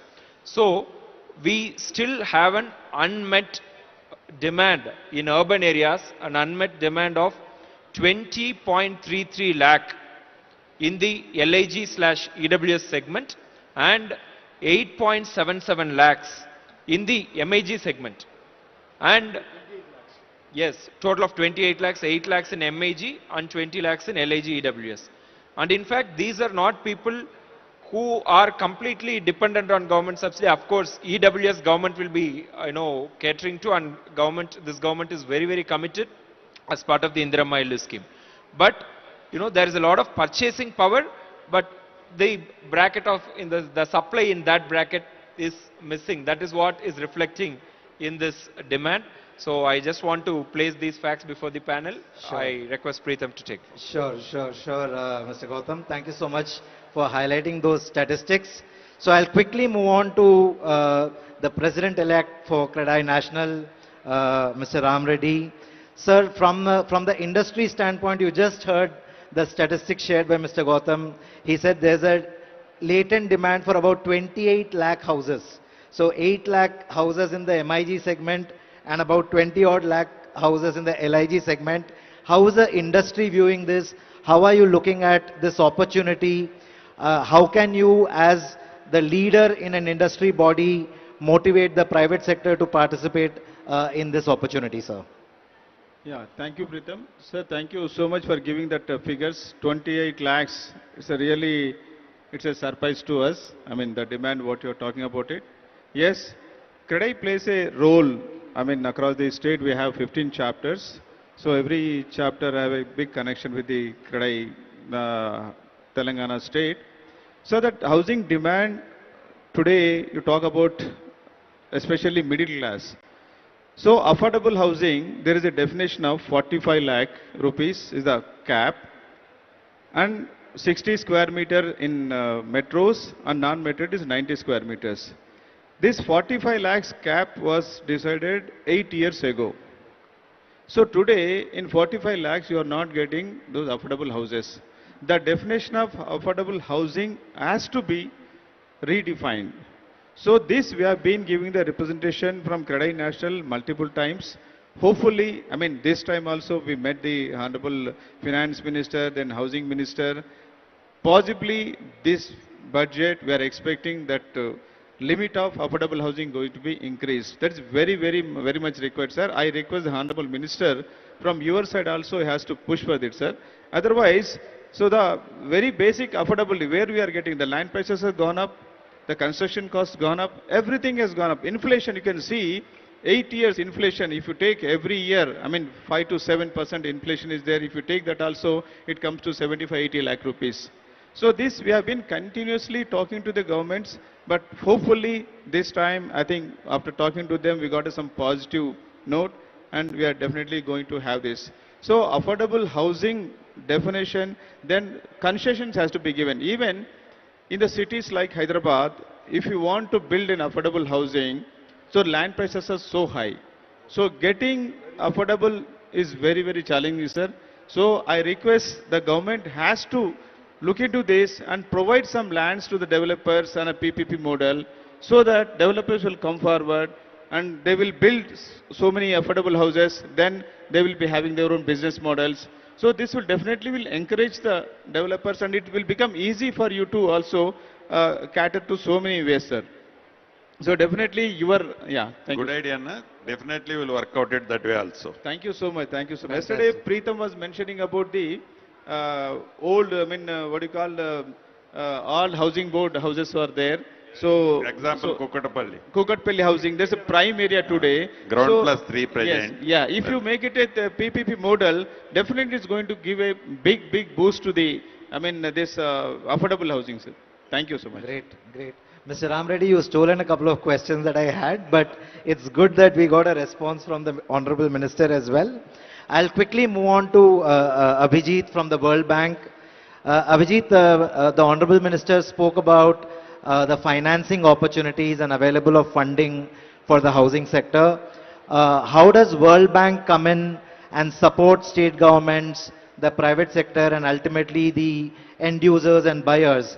How are you able to participate in this value chain? And if you can talk about some successful partnerships that you have managed both in India and outside India. Thank you, Peter. First of all, I'd like to thank the government of Telangana for inviting us and for organizing this panel discussion.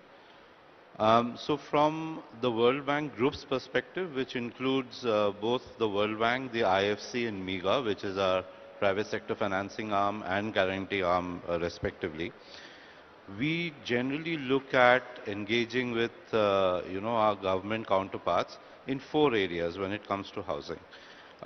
One is land, one is permissions, third is infrastructure, and fourth is financing.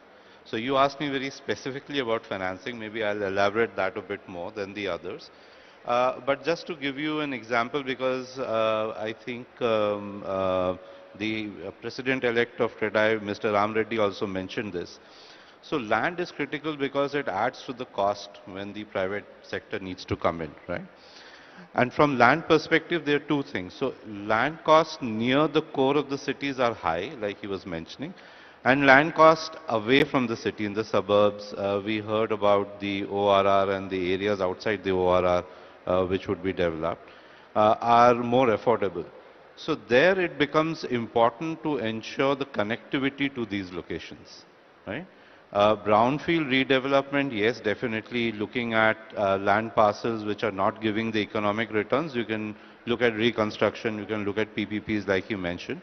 But for the affordable housing to be constructed for people who are going to work mostly in the peripheral areas, maybe linked to some industrial areas, etc.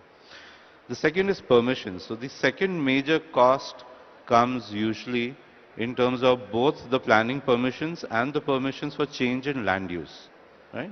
And these are 2 areas which I think the government can come in. I know the government of Telangana has already done a lot in these 2 areas, but this is an area that we work with different state governments in India, specifically in Tamil Nadu, as well as other countries, in identifying the bottlenecks and finding the solutions.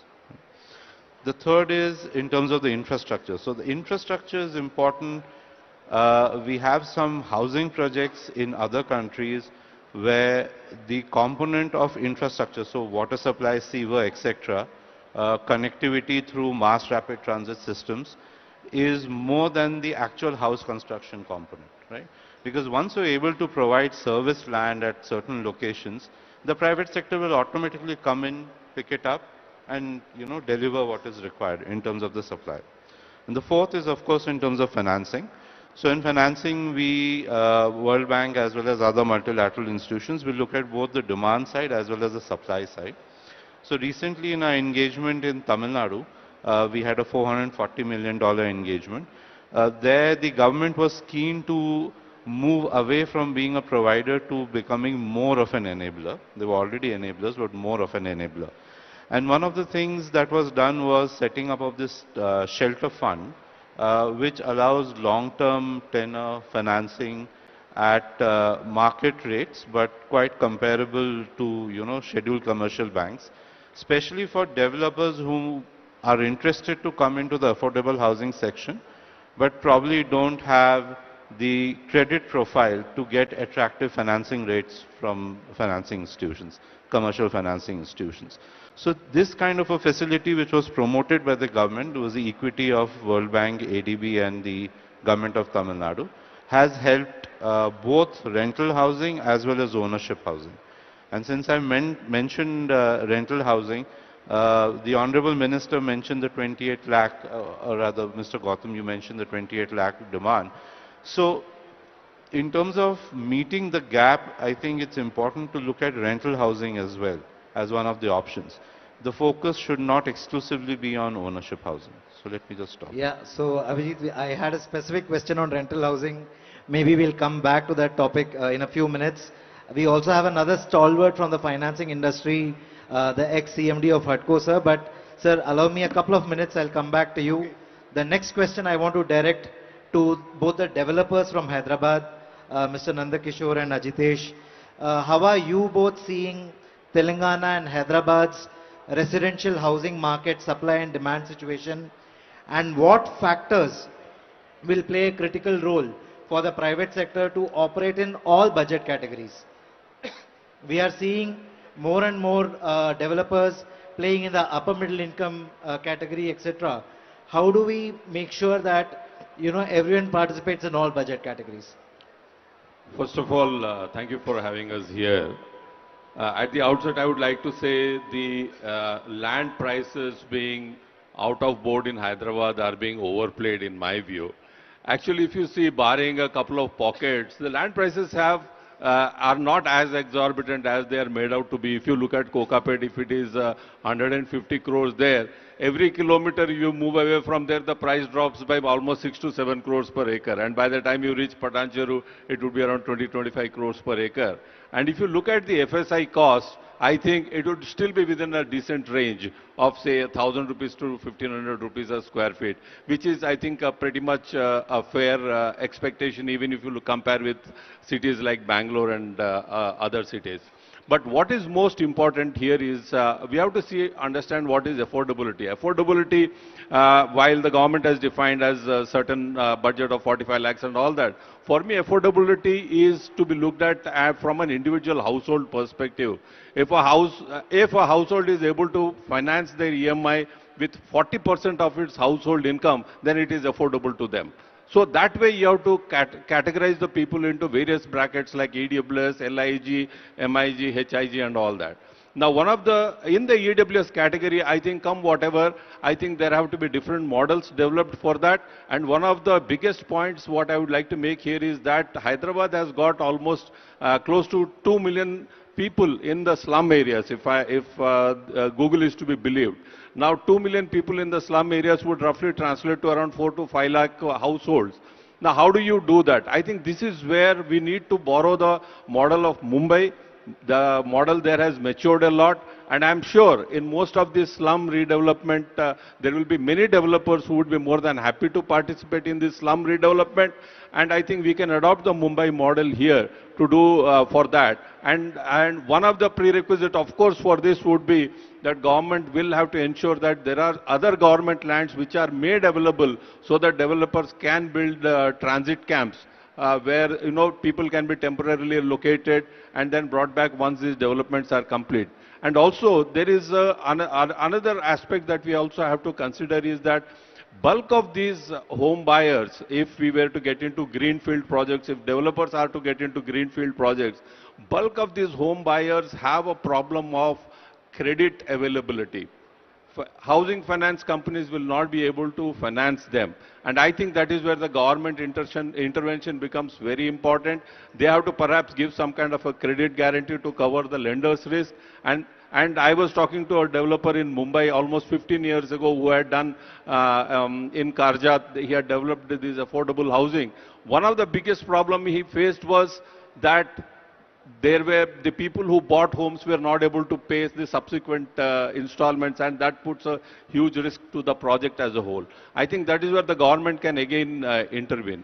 Apart from that, what the government can also do is give the developers incentives. I would say more than the developers, I would say the home buyers incentives by way of stamp duty exemption, which is again a substantial cost. We don't have a separate. And of course, approvals, as everybody says, there has to be a separate body which will give approvals, whether it is an SRA development or whether it is a development of affordable housing. There has to be a separate body who has to do that, and it has to be a genuine single window system.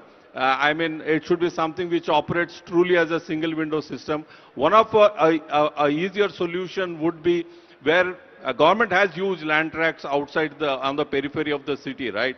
So what I suggest, sir, is that if we can identify large land parcels across the four corners of the city, the government can do the designing, concept development and master planning of those lands. All the government has to do, once they have done that, and create the trunk infrastructure also, so that the developers don't have to run for, taking approvals or permissions. All they have to do is that we can tell the developers, okay, you develop here this much of area, you get these concessions or benefits elsewhere in the city. So I think that is something like what we are seeing in Mumbai. That thing can also be adopted. So the developers, one of the reasons the developers are not coming forward is mainly because they cannot do the running around, they cannot focus their energies on developing low margin, low profit areas. And it will be unfair and impractical for us to expect that private capital will make sacrifices. So I think the government has to do those master planning and developments across all locations in the city, and the developers will be more than happy to come and participate. Similar to this development what you said now, in which state it is going now? Sir, I understand it is happening in Mumbai. They are doing in... Any that type of document? Yeah, in Ahmedabad also they have done something similar, Secretary. Yeah, I will definitely. Actually, I've been interacting with Mr. Gautam a lot, and we have a lot of conversations, and I can see there is a genuine interest to do something really good, and we'll be more than happy, sir. Really good. Definitely this government is also thinking that way. Yes, sir. That's what I'm saying. Thank you. Thank you, Nandakishore ji. Thank you, Honorable Minister. Ajitesh, can you quickly come in, and can I restrict your time to about 2 odd minutes, please? Sure. See, first and foremost, to understand this entire landscape, right? Am I audible now? Yeah. See, from the government side, government has land reserves in the city, core city area, right? Some of them are greenfield, some of them are brownfield. Greenfield land parcels, government has to auction at, and we need to allow the market to realize its potential. By not doing that, essentially we are eating into the balance sheet of the government. So I think the main innovation can come around brownfield land ownership, or what we call slums. If something can happen around easily establishing ownership in the slums. Because see, as it is, if you look at the slums, we have maximum in FSI consumption of maybe 1.5.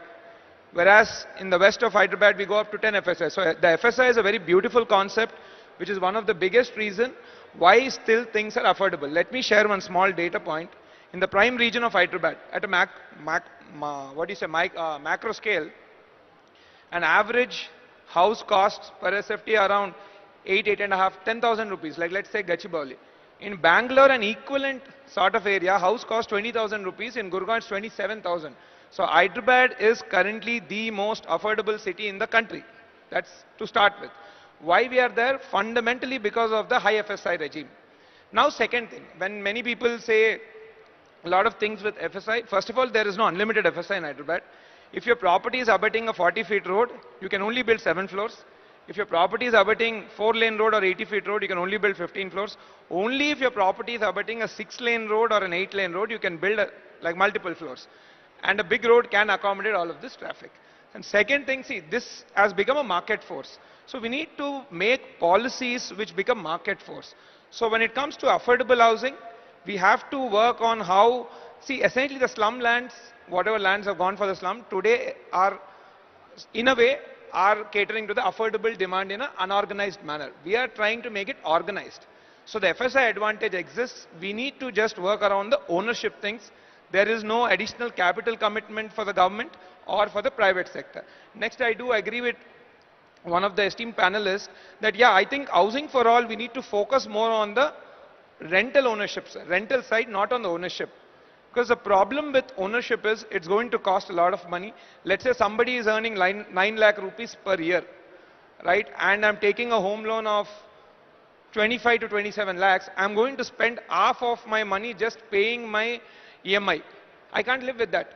See, households which are earning less than probably 10 to 12 lakhs per annum, a good amount of expenditure will go towards healthcare and education. They should not be wasting money on the side. So a good rental housing scheme, if you bring in, where the cap rates fall anywhere around 7 to 8%, then you will have lot of demand. And also there are major global financial institutions like IFC Washington and ADB and these things who are giving fund exclusively for it. So capital is available. I think we just need to solve a little bit of the supply chain. Government side innovation lies around land ownership. As private sector, our role involves in on the supply chain side. So we need to invest in R&D to bring down the cost of construction. I think the future is going to head in the direction of precast. So we need economies of scale. I think we will be getting there. Absolutely, Ajitesh. Thank you so much. We will come back to precast and other construction technologies as well, if time permits. But it's the right time to introduce Mr. Suresh, the former CMD of HUDCO.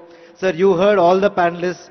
Everybody is talking about finance and credit availability and rental housing, etc.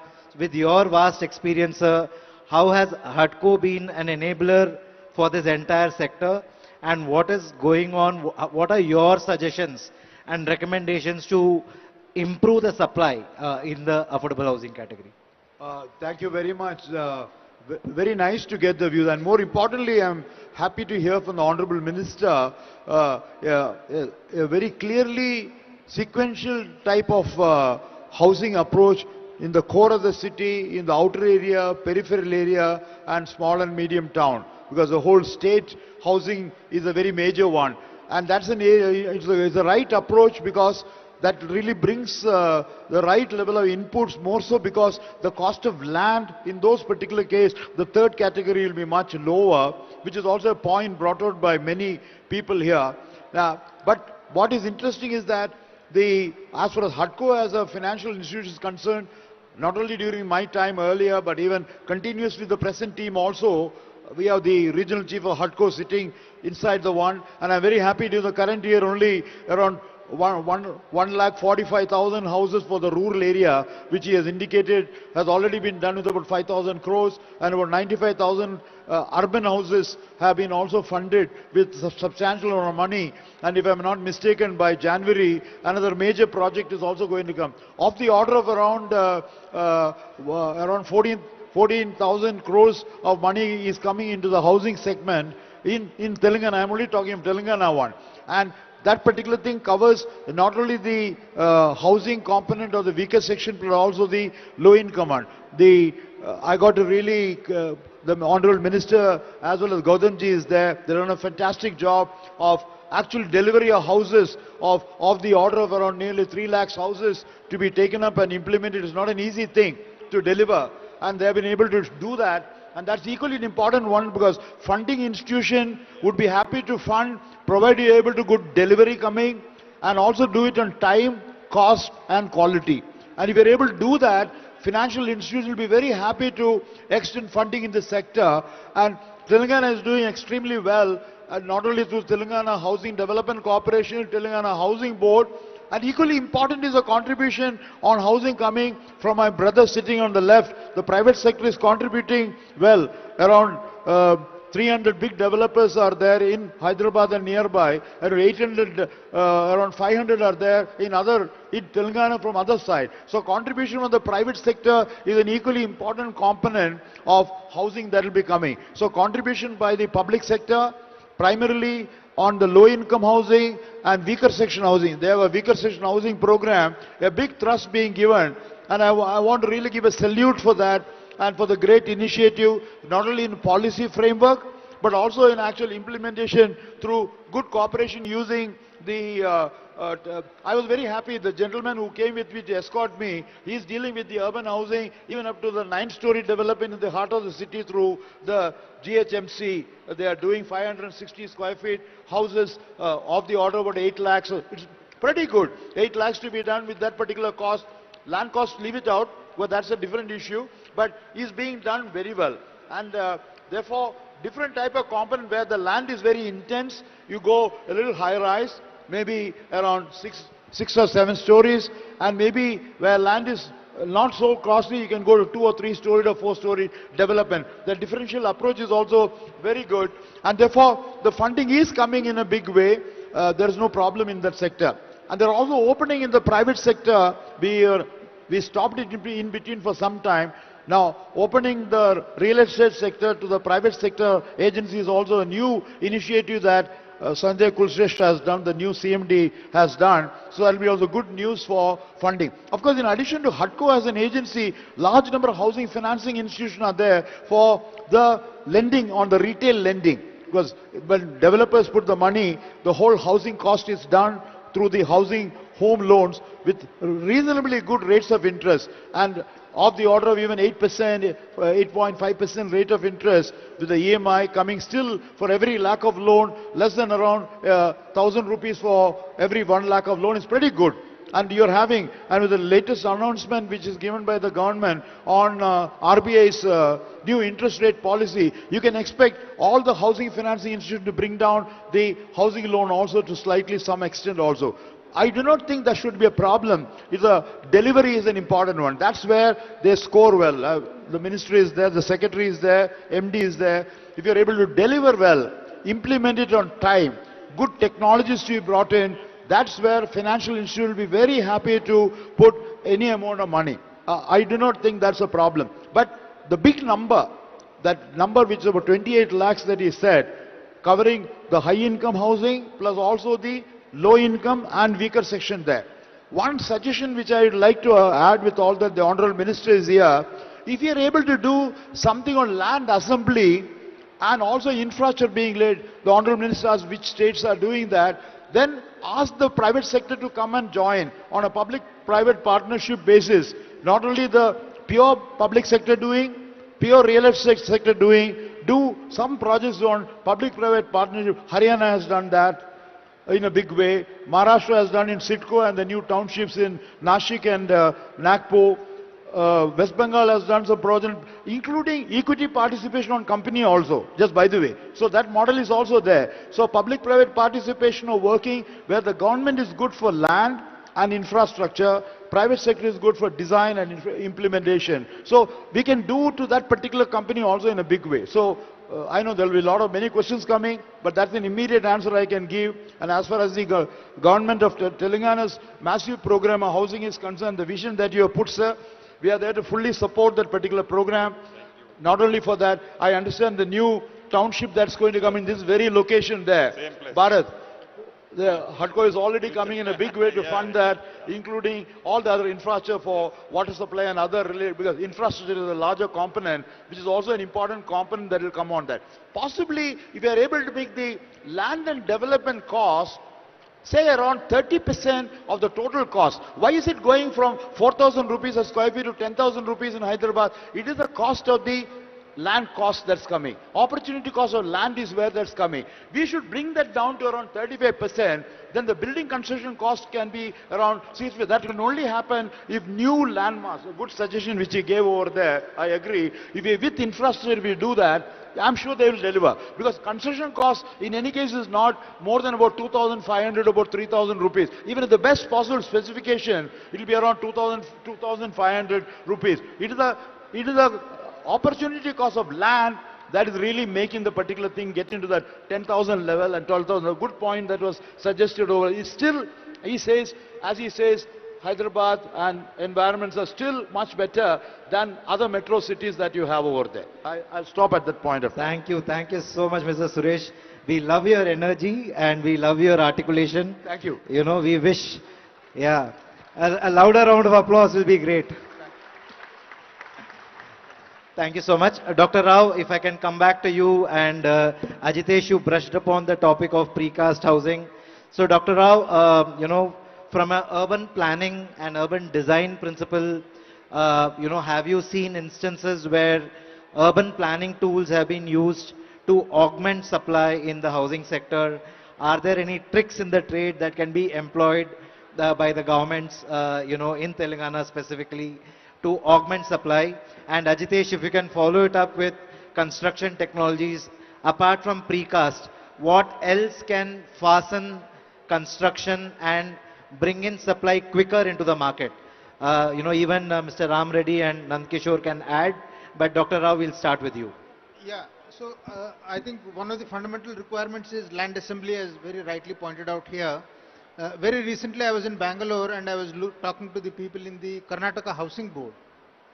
There, what they have done is that instead of going in for direct land acquisition, they brought all the landowners together and they have come into an agreement with the landowners, and there is a public-private partnership model where there is an agreement and there is a sharing, and the private sector is coming, and Karnataka Housing Board, they are doing a lot of housing, and the people are very happy there because the landowners are also getting some amount of benefit out of this. So rather than going in for, like in some states... Same concept here is also planning now. In some ORR and in between RRR. Okay. We are planning same thing. A similar kind of a public-private partnership. Approaches and everything, also roads, radial roads, everything also already planning, ongoing works is going. Okay. That's very nice. The other thing is, the mention was made about FSI. So the floor area ratio is very, very important. You need to get the maximum out of the limited land that's available. So, I know, just now that has been said. So it depends upon the road weights. So you can also do a kind of a cross subsidy wherein if a developer does affordable housing, then he can get an incentive FSI like they are doing in the case of Mumbai, where lands which are occupied by the slums, the developer can come in, and then there's a slum rehabilitation authority, SRA is happening there. So there are those ways by which you can enhance the efficiency of utilization of the limited land that is available, so that you can accommodate more in the limited land that is available. So this FSI incentive is, I think, very, very important. And of course, there are other financial incentives. I don't have to talk about that. It is already Sure. Thank you, sir. Ajitesh. On the cost of construction, I think you can. See, I think prefab is for the foreseeable future. Prefab would be a good investment area. Again, there's robotic construction and 3D printing, but it's in very early stage technology, and frankly, not a very good solution for us here, because we have to go vertical. Especially in the West, land availability is high, so you can go horizontal.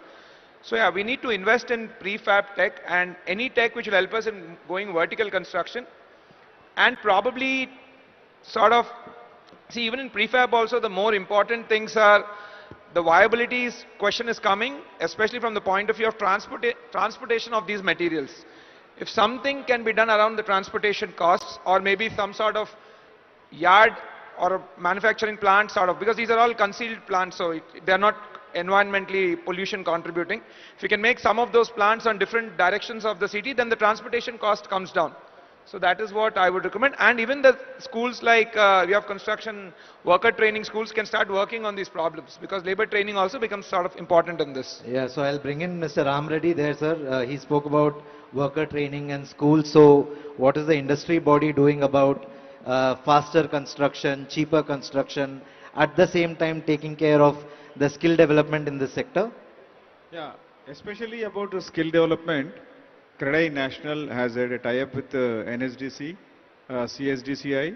So a lot of programs have been conducted across the country. Every city chapter, I mean, people are coming for giving their training. Because these days, you know, how, I mean, problematic about the skilling. So no mason want his son to become a mason. No carpenter want to become his son as a carpenter. So now government also is supporting them in many ways. So there is no problem for them to their livelihood. So that's how nobody is willing to come for the work. So now as a developer we have to give them some pride to work. So already we are giving lot of facilities. Earlier the living condition was completely different. Today the living condition have been improved a lot. So I mean, and their dressing style, all those things, I mean, it's been changed. Now people are just feeling that yes, I mean, instead of calling as a laborer, we are calling them as a worker. So that way, some better things are happening. So apart from that, cost of construction to reduce, especially majorly bulk production of the precast. So it has become precast is not a great solution today, because so there is no users for that. There are some challenges in going for the construction. So those challenges has to be addressed further.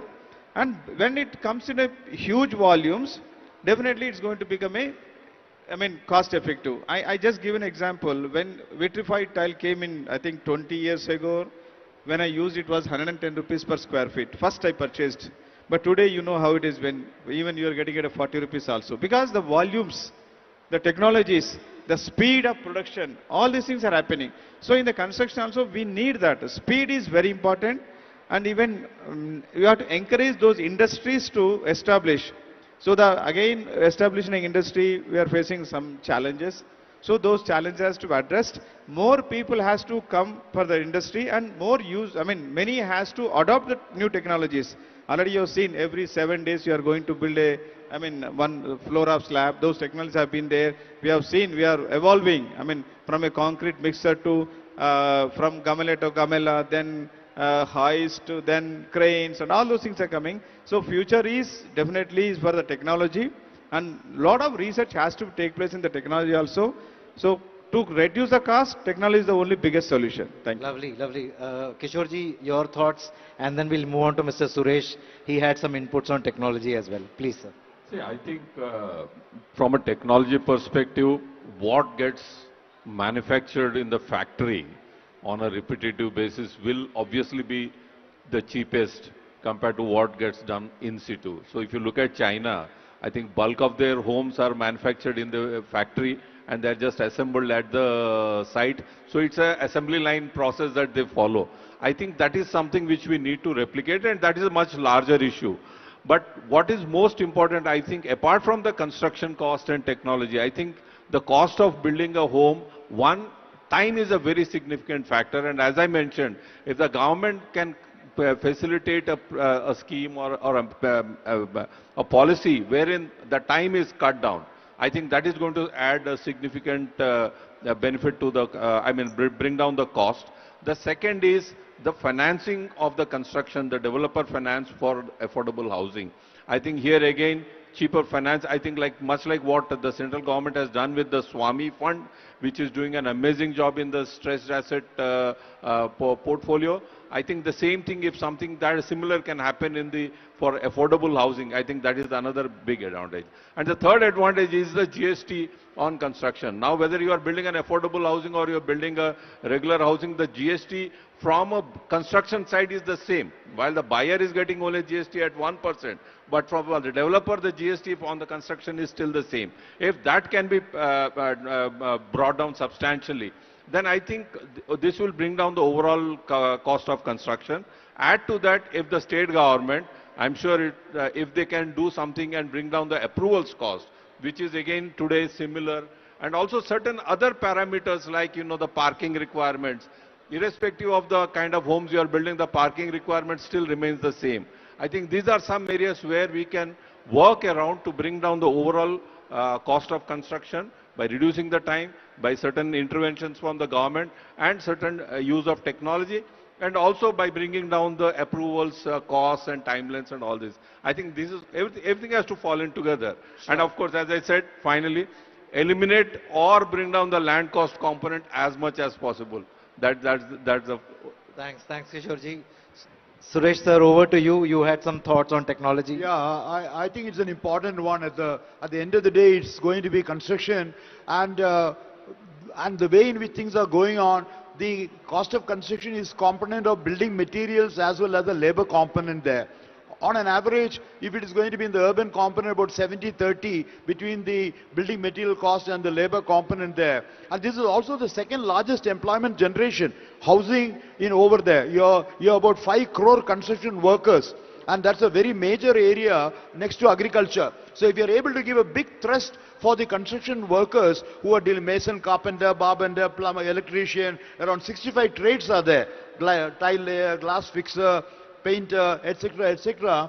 And if you're able to do a big job, at one point of time, somewhere in the late 90s, the good moment was the national network of building centers, which is or Nirmiti Kendra or Nirman Kendra. We said that primarily a technology transfer center, a skill upgradation center, a manufacturing center for products or precast there, and also housing guidance center, and also construction workforce. A 5-in-1 job. And fortunately, Telangana has done good in the Nirmiti Kendras also in a big way, but I do not know at this point of time it's still going on well or not, but it will be good to retain, especially your program outside in the rural component of housing and small and medium towns, tier 2 and tier 3 cities. We should strengthen that particular component, and that will give better, in which case wastage will be lower, quality of housing will be better, and we should strengthen in that. And I also agree with him, precast is a very important component. He suggested that at the beginning over there, we left it. There are a lot of good initiatives coming in this country, with including 3D housing, the whole thing. But you require good volumes coming there, committed volumes are required in that particular area. And previously we thought that we have to do in a factory and bring it all the way to the site there, travel cost and all that. But now there are a lot of technology, we can do it. Also the manufacturing component at the very site itself. Many companies have done. But I agree, the economies will come where the wall. If we are able to do, even today I find large number of good construction with prefab which are being done over there of the order of around 1,800 to 2,000 rupees a square feet as against casting. See, time is the most important one. If in situ construction, if it takes about 2.5 to 3 years for a project of a 20-30 storied building, you can do the same thing in about 1 year time period. And that's an important component. Interest during construction is a very major component there, if you're able to do that. But we should have an enabling environment to support that. But skill upgradation and training through the National Academy of Construction here, NICMARSO unit here, the Credais training institutes, all that together along with the building center movement or Nirmiti Kendra movement can give a big thrust. Take my word, as the Honorable Minister is here, sir, this is one area which can have a major impact for the large construction workforce which are there in Telangana, sir. Thank you, sir. Thank you so much, Mr. Suresh. Abhijit, if I can quickly bring you in back to the rental housing topic. A few speakers spoke about rental housing, and I think there is a consensus amongst the panel that everything cannot be for purchase supply. What has been World Bank's experience? How has World Bank enabled rental housing? Because the economics in India is quite different and very difficult, right, for rental housing to work. So your learnings and suggestions there, please. Thank you, Preetham. Before I come to rental housing, I'm just going to take 2 minutes and probably reflect on some of the discussions. So blended financing was one of the thoughts that came up, and this is something that many countries have done successfully. We have done this in Brazil, we are doing this in Kenya, looking at providing catalytic risk financing support or looking at providing credit support to developers. So both sides can be looked at. I think the main point I want to say is that when a multilateral agency is getting involved, it need not be in terms of direct financing. It can also be in terms of a guarantee, right? Which means we are guaranteeing that if there is a problem that comes up to a certain, after a certain threshold, then the guarantee comes into play. So there is a very minimal cost of guarantee. So the actual load of that guarantee on the cost is very, very low compared to, say, a pure borrowing. And just wanted to make that point because the government is doing its policy thinking. The second is transit camps is very important. But with transit camps, we've seen some states are now exploring with rental vouchers, right? So for a 2-year period or 1.5 to 2-year period, a rental voucher of X amount is being given so that they can rent houses within, let's say, 2 to 3 kilometers of where they're located while the reconstruction goes on, right?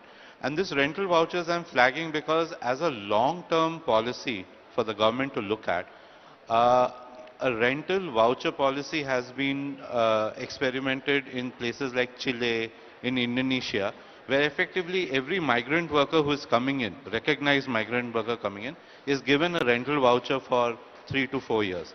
And that, over that period, then they graduate to, say, ownership housing, right? So that's another thing the government could consider.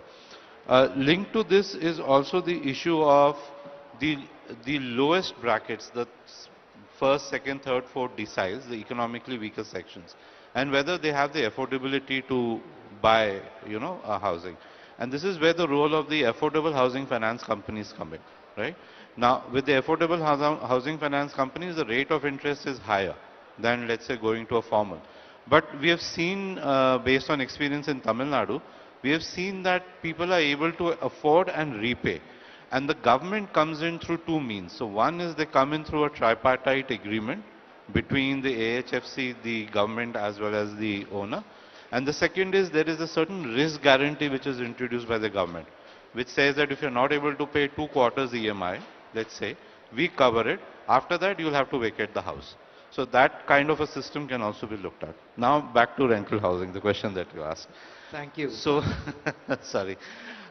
So on rental housing, what we are experimenting, so you're right, the returns for the private sector to come in is not there, right, to come in from a pure rental housing perspective. So we are looking at a possible blend of grants, so grants which would come from various government schemes that were mentioned, or grants that could come from other concessional sources for the construction cost, right, which actually reduces the cost at which the private operator operates the rental facility. So in Tamil Nadu, where this has been tried, the rentals without any concessional grants would be something around 12 to 13,000, has come down to 3.5 to 4,000. That is the impact that PMAY, ARHC window, or they have the Working Women's Hostel scheme, which is running quite well now, can play, right? So that is one thing I think every state now needs to look at. The second is industrial worker housing. So if we have, I mean, the previous session was chaired by the Industries Department as well, and we were talking of the industrial ecosystem, growing. That ecosystem requires housing, and rental housing is probably the best way to do it. So a tie-up between such industrial sites, industrial zones, or even corridors was being mentioned. New corridors are being set up.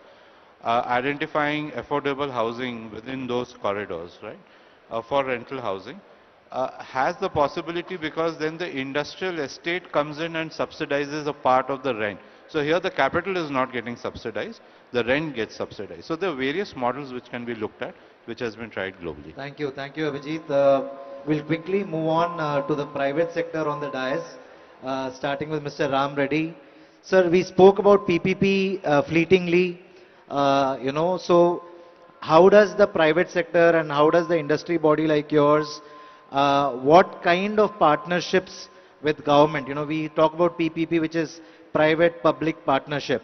What models would the private sector be excited about? What models are, foremost in terms of acceptability? So mainly the government has to provide the land, then proper approvals, proper infrastructure. These three things are from the government side. Then developers will come forward and definitely make a, whatever the, whichever the project is there, they're definitely going to be successful. Apart from this, especially for affordable housing, the finance cost has to be definitely, as Mr. Nandkishore mentioned, it has to be reduced. Now, any private developer getting a project funding, it ranges from, and then the biggest, best developer is getting at 10%, it goes up to even 15% from private lending, I mean, non-scheduled banks. So that cost of funding is huge, and even approval also is taking huge time. Every project, when, I mean, Minister Gar also is in the real estate, he knows how the approval process is there. That has to be simplified, because a project, when the land is purchased or took on a development by paying the huge advances, if it takes a year to launch the project, huge burden on the, I mean, finance cost will be there.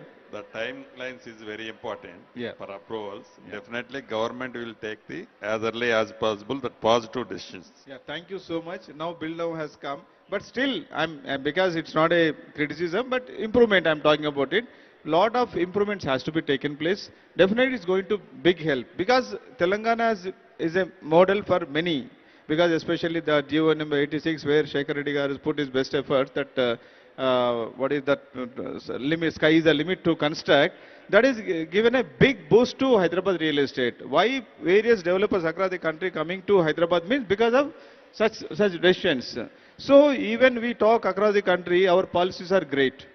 So, I mean, whatever build now and TS, I-Pass, all policies are great, but there is a big scope for improvement, because every permission we have to go to many departments. Every department takes, every section, it takes a time. You know how much time it takes on that. So, on this dais, I request the Honorable Minister, please look into this. Definitely this is going to make a big game changer for us. The vision what 2047 is a great vision. 3 trillion economy is going to be a reality. Definitely it's going to be reality. The way in which in the shortest time, the way in which has been event been conducted, really the MOUs have been signed, really, I mean, a lot of credit goes to the Honorable Chief Minister and the ministers like you. Really, I am very, very happy to be associated. Whatever the, even the policies also across the country, whichever the best housing policies are there, from CREDAI, I can definitely be some use for you. I mean, I can get the information across the country. And the CBR is there to, create some vision document about the affordable housing. We are definitely will be the shareholders in that. Definitely, whatever the best can be from CREDAI, will contribute that. Thank you, Thank sir. you. Thank you. Thank you. I can quickly go to Ajitesh, and then I'll come to the Ramki group. So Ajitesh, your views on PPP models and partnerships with government. What are the most top of mind or most comfortable associations that private sector will accept? See, I think first and foremost, I think the role of the stakeholder called the government is to simplify the land side of things. Right, like one very, very good thing now we are seeing is auctions. Auctions is a good way. It is actually also a PPP where the government is sourcing the land, cleaning it up, and then auctioning it. So I, as a developer, need not worry about so many of the legal hassles. So that's one very good to start with. Right, when it comes to particularly to the affordable housing, I think the slum one, which I mentioned, would be a good thing. The role of the private sector is to continuously work on cost reduction. And cost reduction is going to come up as a function of economies of scale. As we have more bigger and bigger firms, we have bigger R&D. So naturally we'll have to go invest, because as Honorable Secretary has been mentioning, we have 3 million shortage hours. So the market demand exists. Now the question is, how do we make a profit? That's the only question remaining. So I think, see, if somehow 12% margin can be made, that's it, it's ripe for disruption. And also I would like my humble suggestion would be for policymakers is to focus probably less on subsidies, because if you look pan-India under PM Awas Yojana and various state government programs, broadly speaking 10% of the overall cost subsidy has already been given, and that's not really helping. I think we need to work more towards unlocking the market forces rather than the subsidies, because subsidy is also a burden on the exchequer. The middle class person who's paying the tax, it's a big burden on them. So maybe less subsidies and more market force orientation. Unlocking market force will really help the all of us moving forward. And another one point which I would like to just mention before I conclude is that, see, housing is the most important sector. Let me put some statistics. Pan-India, we have 230 million people working in the agri economy, where average per capita earning is 10,000 rupees. Right? Then we have 70 million people working in the manufacturing sector, where average earning is 15 to 17,000 rupees. Then we have another 70 million people working pan-India in the housing and construction segment, where the average earning is 25,000 to 27,000 rupees. So for every one person who's working in the construction sector, 2.7 equivalent people have to work in the agri sector. Almost all 1.8 people have to work in the manufacturing sector. So investing in housing under the visionary program of the Honorable Chief Minister to make our economy $1 trillion by 2034, investing in housing related policies will greatly push forward the economy and create opportunity for the bottom end of the society, thereby making them richer. Thank you. Thank you, Ajitesh. I think PPP in the housing or the real estate sector is always going to be a tricky thing, because people look at land, and mostly when we look at land, we look at it retrospectively. Ye land 10 saal pehle, you had given it for 1 crore or 2 crores. Okay, so that's always going to be a dicey thing, lot of governance, lot of scrutiny, lot of challenges. So I would suggest, even in a PPP model, eliminate the land part, like what Ajitesh was mentioning. Let the government bring the land, not give to the developer. Let the government do the facilitation part of it. I think let rest be left to the private developers. Let economics and profit drive the development. I think provide whatever enabling environment that you can. Also very important here is to understand is, on an average in a city, 70% of the land is occupied by residences, by residential development. And still we have, say in a city like Hyderabad, like 3 million people not living in quality housing. I think that is something which is not reflecting very greatly on the overall scheme of things. So somewhere there is something which is lacking. And if this really has to be addressed, it cannot be addressed just by large developers or just by the government. It has to be all sizes of developers who have to be part of it. And one way of doing that is we have to ensure the city spreads horizontally. We are talking of Hyderabad having unlimited land, but if you see, we are not growing beyond a certain boundary. One of the reasons for that is lack of transport infrastructure. We have fantastic roads all around, but we don't have transport infrastructure. We don't have social infrastructure. I think that is where I would request the Honorable Minister and the government to... In transport, now we are planning metro line more than 300 kilometers, second and third phase also. Absolutely. Definitely it will be useful for in the city. Yeah, I think once that happens, once the transport infrastructure and automatically the social infrastructure will start developing, then I think you will find a lot more developers coming into these peripheral zones to develop the affordable housing. I think that is one area where the government can play a facilitating role than directly be a part of the PPP model. Thank you so much, Anand Kishore ji. So, Preetham, just one point, one point I would like to add. I think the objective of the entire PPP model should be government should not lose money, private sector should make money, and people should find solutions. That could be the broader vision statement. Nicely put, Ajitesh, nicely put. So we are almost nearing the end of the session. I will pass on the mic to Mr. Suresh, and then the Honorable Secretary will also conclude the session. But we want to throw the floor open for some Q&A. Yeah. So if there are a few questions, we will come to you, sir. The mics will come to you, but after Mr. Suresh's commentary. Yeah. I wanted to add one dimension to the whole, because the whole thing is housing. And I have here the President Shekhar Reddy Garu, who is sitting over there in the front. He is also there. He is also the National Vice Chairman for the Indian Green Building Council. I bring to your notice the important comment. It is not 4 walls and a roof. How to make the home also green in a large way. Integrated water management, integrated energy management, integrated waste management, saving of water saving, energy saving, and good interiors coming, good green to be developed over there. And the Indian Green Building Council, the headquarters is only in Hyderabad. and they're done, and IGBC has done phenomenally well. And you'll be very happy to know, out of nearly 15 billion square feet of green development, which is about 1,500 crore square feet, mind you, 1,500 crore square feet, the housing component itself is of the order of around 3 billion square feet, and that's about 3,000 crores of housing. That's a very big number.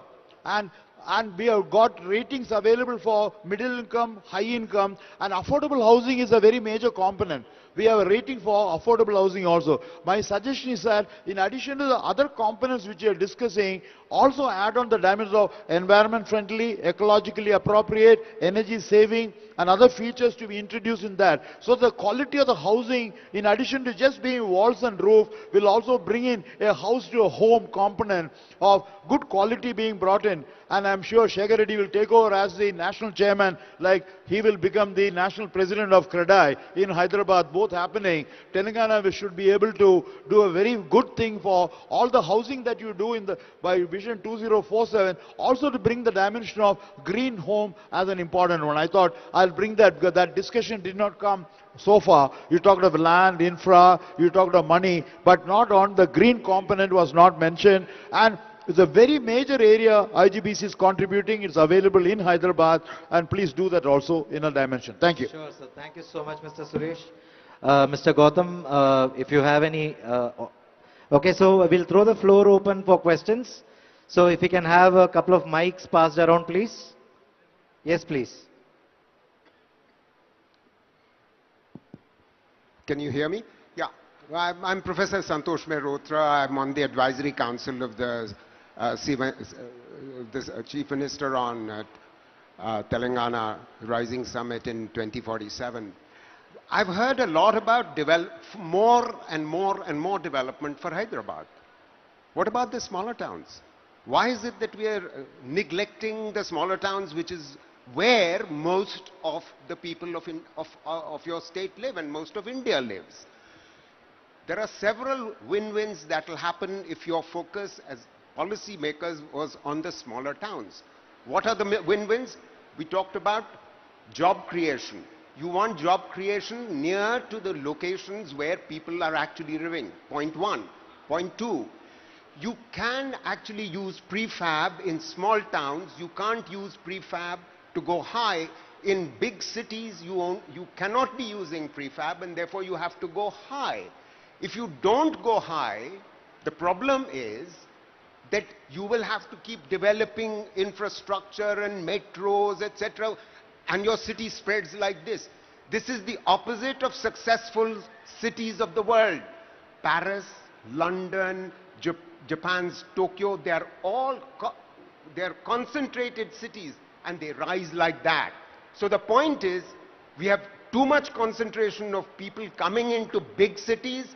We want people to be located in small towns, and that's where the clusters are. The MSMEs are located there. If you build clusters in small towns, you will actually be able to generate jobs, not just for construction, but for the other parts of the economy. Thank you. Thank you, Professor. In my opening remarks, already I told you, Andy, we in Hyderabad, in between ORR, Triple R, out of Triple R, our plan is state government planning is like that. Definitely we are 100% do that thing. Yes, sir. please. My name is Narsaya. I am the Managing Director of Shanta Sriram Constructions. I am developing affordable housing. But, sir, Honorable Minister Garu, Meeru Kuda construction line lo unnaru. We are facing a lot of problem in developing an affordable housing. See, practically state government is not giving any concessions to any of the affordable housing.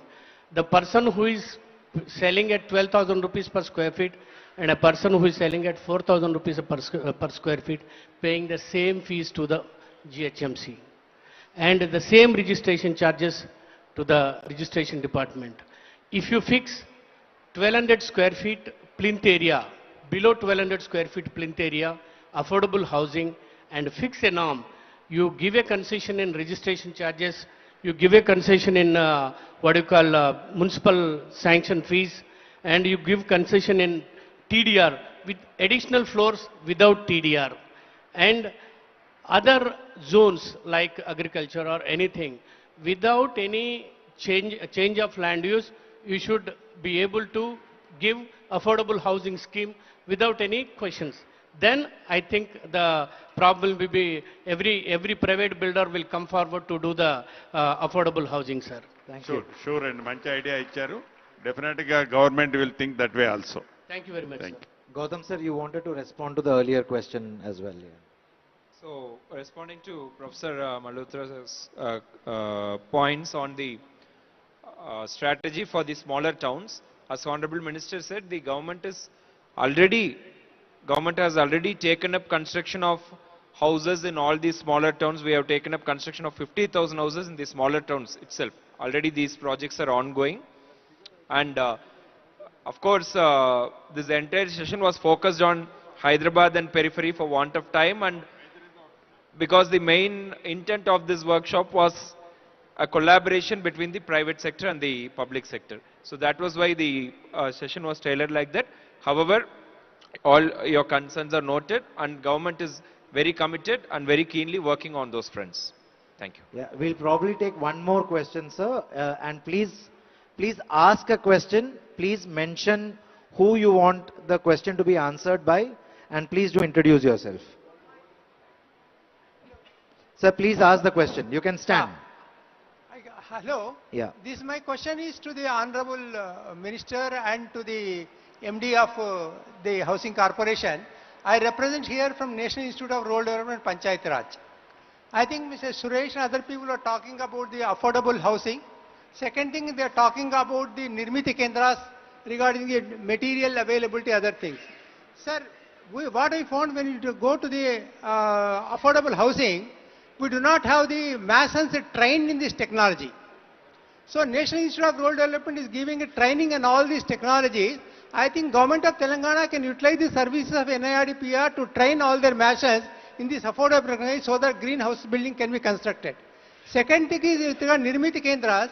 So it's a very good concept where the material can be made available to the especially PMA beneficiaries. That's a major challenge they are facing with regard to material.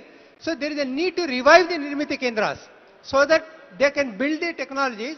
And I went to Nirmiti Kendra of Telangana, it's a defunct. Huge area is there.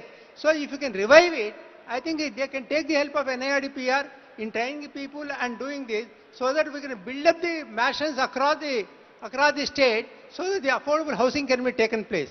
So the Government of Telangana can bring the masons of the state to NIRD, where we got a rural building technology park where different model houses are there. They can come and see and they can learn the various technology that can be available so that those technologies can be utilized and housing can be made affordable. This is my submission. Thank you very much. So just responding to your question. In fact, I am proud to say we have trained more than 10,000 masons before our Indiramma program actually kick-started on ground. This is primarily beneficial at construction, and masons play a very crucial role in it. So recognizing this, on the directions of our Honorable Minister, a residential training program for masons was done in NAC, National Academy of Construction, which is under the aegis of state government. It's a very premier training institute in the construction sector. And in fact, there were 5-day training was offered to masons on all the innovative construction technologies, innovative construction practices. And taking it from there, 2 people, so here we had trained 2 people from every block. So from 500 blocks, 2 masons each had come here, and we had organized 2 rounds of training. And taking it forward, the district branches of the National Academy of Construction organized training for masons from each and every Gram Panchayat of the state. So, in fact, putting together, we had trained more than 13,000 masons as part of the Indiramma housing program. Over and above this, in each and every block headquarters, Mandal headquarters, we had sanctioned and constructed technology demonstration houses where we utilized climate-friendly, thermally efficient technologies, roofing technologies, and walling technologies where material construction costs could be saved, and these were exhibited to all the Indramailu beneficiaries as well as masons as well as the Indramailu committees who are involved in this overseeing the construction. So of course we are very keen to partner with NIRDPR as well in this front. All right, thank you. I think we have just so much time. Maybe the last question to the gentleman who got up. After that, we'll have to, I think lunch is waiting, so I'm sure everybody must be hungry as well. So quickly shoot the question, sir. Thank you, please. thank you. I'm Harsha from Izura. We manufacture tower cranes. We are based out of Hyderabad. Sorry, Sir, you manufacture what, sir? Tower cranes. So my question is, we don't see much of innovation in construction equipment industry in India. If you look at to bring in innovation, it's a highly capital intensive. Largely construction equipment are based off Chinese because they're largely backed by Chinese governments. So if you have to develop any sort of new product in terms of construction equipment, how can any Indian company come up and bring in the technology and innovation in construction equipment industry? Who are you directing this question to? The government, sir. To anyone.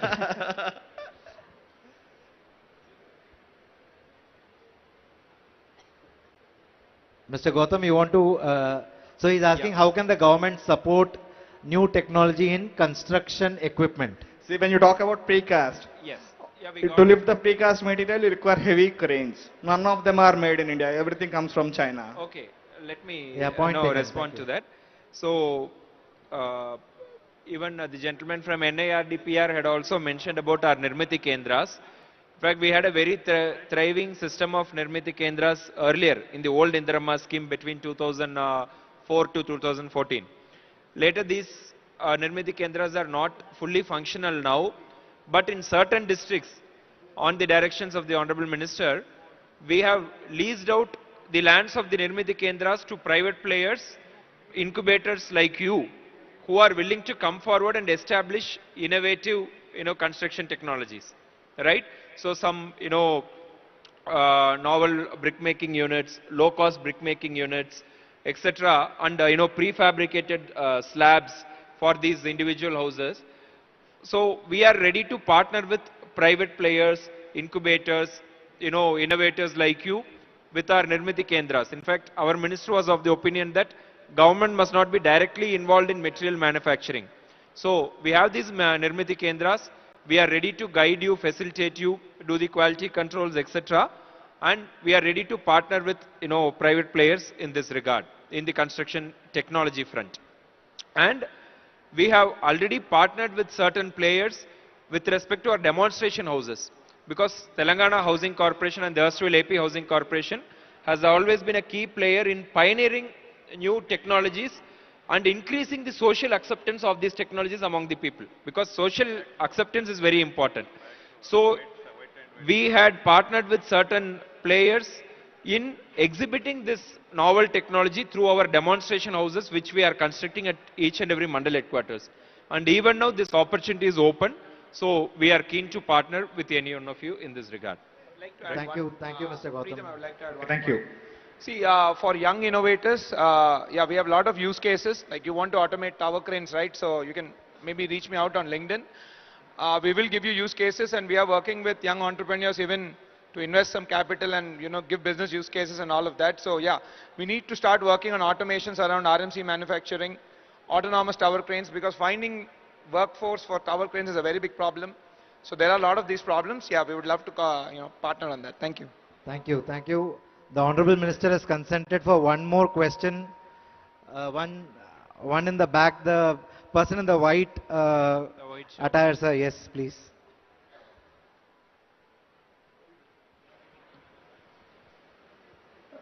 Thank you, Minister Garu. The session is very nice, beyond my expectation. I had a Nirmita Kendra, it's still working. I think before 2004 I started with the help of the HUDCO. And I manufacture also now. I think as Mr. Srinivas Reddy, I was good in politics for about 25 years. I am now an industry only. We manufacture so many items which is suitable for precast as well as green buildings. I only wish that our minister should take lead in making every house as a green building. It's quite possible and it can be done in economical, and our chairman Hadko has suggested that because the environment will be better and the power savings will be there for a long. So we must take lead, the government should take lead in building the government offices and government buildings as green buildings, because I have seen few green buildings in Bangalore by many of the leading world organizations, and they are very nice. So we must go for that, because the ambience of the residents should be very good, as well as the schools, hospitals and all other buildings should be green buildings. You should make it a point of that, and I am really happy to hear that word from the chairman Hadko. Thank you. Thank you so much, sir. Thank you. Thank you. And sir, for the want of time, we'll want to close the session. Please do try and meet the panelists of dais. Yeah. We welcome the Honorable Minister for Tourism, Shri Jupalli Krishna Rao Garu, to this session. So thanks for participating in this session, sir. We are honored to have you here. And Mr. Gautam, can you kindly conclude, sir, please? Yeah. So your suggestion with respect to green technologies is noted. So we'll try to, we are now constructing houses on a massive scale, lakhs and lakhs of houses. Government is committed to constructing 2 million houses over the next decade. So we'll definitely incorporate a lot of these technologies, especially thermally efficient construction, which will reduce the cooling load in our houses. Yes. So, I'd like to thank all the panelists, all the esteemed panelists on dais, and all the esteemed delegates who have participated very keenly in this panel discussion. So for me personally, it has been a very enriching discussion, and our Honorable Minister was kind enough to grace this occasion and give his valuable time and valuable inputs throughout this 1.5 hour session. So I'm sure under his leadership and under the leadership of our Honorable Chief Minister, Telangana will create a future-ready, scalable and inclusive, affordable and a sustainable housing model as a part of Telangana 2047. And dear friends, this government is very committed to provide affordable houses to all the economically weaker sections. However, no government, however committed, can on its own deliver the scale of affordable housing that we are talking about. As I just said, there is an unmet housing demand of over 29 lakhs. And these are not all economically weaker sections. Even in several houses which we have allotted free of cost, people are investing at least 2 to somewhere at the minimum of bare minimum of 2 lakhs to a maximum of 10 lakhs in just getting these houses renovated, because people are ready to invest. They have some purchasing power in hand. However, we need developers and builders who are willing to invest in affordable housing, banks and housing financing companies to support the necessary funding, not only for the developers, but also for the consumers who may not have the necessary eligibility criteria to meet the regular home loans. So we need dovetail products for the same. And we would request the assistance of multilateral institutions like the World Bank, from which Abhijit has joined us. So they can bring in the global best practices and also provide us the much needed capacity building support for government organizations like the Housing Board and the Housing Corporation. And of course, we need civil society organizations and community groups that can articulate the needs of the society from the demand side. What is it that people expect? What is their aspiration? What are their fears? What are their desires? So that is as much important when we talk about this affordable housing. And academia and professionals, Professor Rao is here, Suresh Garu is here, so they can contribute to better design, better technology, better productivity. So today's session is not merely a technical consultation. It's an invitation for partnership. It's an invitation for partnership towards achieving this noble goal of providing affordable housing for all. So our intent is very clear that the recommendations, the deliberations from this session will not merely remain on paper. We are committed to bring this into our affordable housing policy, which is in the making and which will be released very soon, maybe in a time span of 2 to 3 months. So with these words, I once again extend a warm gratitude to all the distinguished panels and participants. Thank you one and all. Thank you so much, Mr. Gautam. If you guys like the panel, please do give a big round of applause. Thank you, Honorable Minister, sir.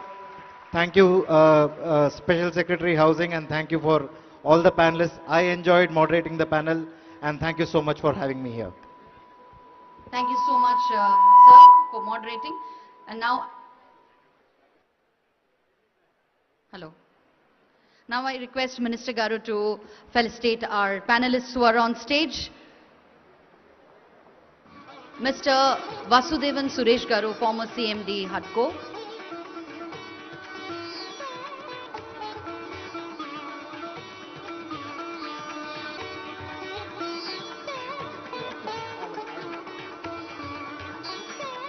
So to all our guests, we proudly present the two iconic GI tag treasures of Telangana, the exquisite Pochampalli Ikat shawls, renowned for their intricate tie and dye weaving, embody the timeless skill of our artisans. Complementing them are the vibrant Sherial masks, handicrafted in the traditional storytelling style that carries centuries of Telangana's cultural heritage. Let us celebrate these GI recognized art forms and the master craftsmen who keep our traditions alive. Mr. Abhijit Shankar Ray,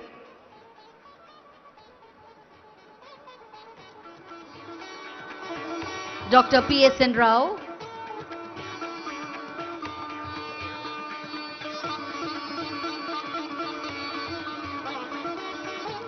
Dr. P.S.N. Rao. Ladies and gentlemen, we are presenting the two GI tag mementos that you see here. One is the Ikat shawl and the other one is the Cherial mask, known from centuries in Telangana art form. Mr. G. Rami Reddy Garu.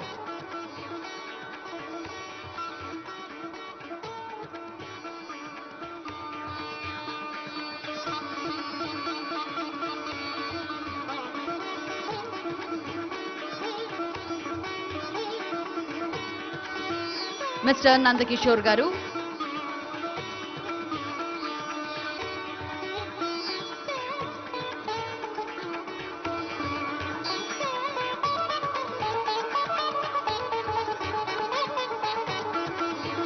Mr. Ajitesh Garu.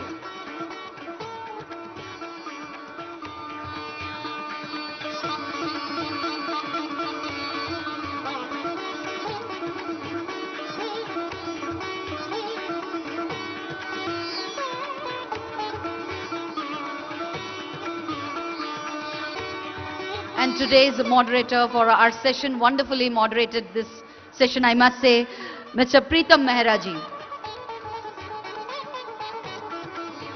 అందరికీ lunch time అయింది నాకు తెలుసు, కానీ అయినా ఒక్కసారి చప్పట్లయితే అవసరం అండి. Let's cheer each other.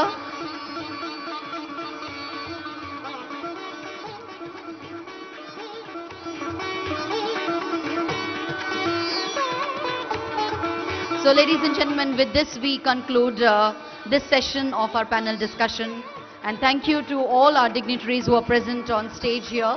This session definitely enforces that inclusive growth is built brick by brick, and every citizen should and must have an access for safe and dignified housing. Thank you one and all for joining us on stage.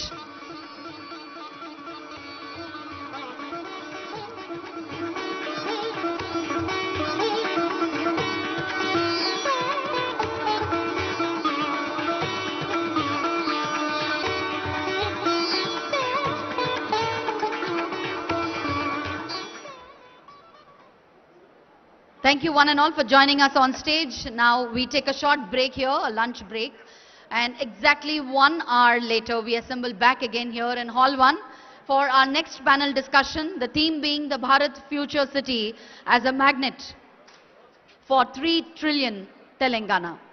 So let's all join back again after exactly 1 hour. But before that, we have a special video which is going to be played for you that's called Indramma Illu. So can we have the AV please? For the first time in Telangana's history, a housing mission has emerged not just to construct homes, but to build dignity, stability and hope. Welcome to the Indirama Housing Scheme, a transformative initiative designed to empower women and provide families with a true sense of ownership. This isn't just another housing project. This is Telangana's most ambitious flagship mission, personally guided by Honorable Chief Minister A. Revanth Reddy. పేదవాడికి సొంతింటి కల నెరవేరడానికి ఇందిరమ్మ ఇండ్లు ప్రతి నియోజకవర్గంలో already మంజూరు చేసినాం. Making housing a right, not a privilege.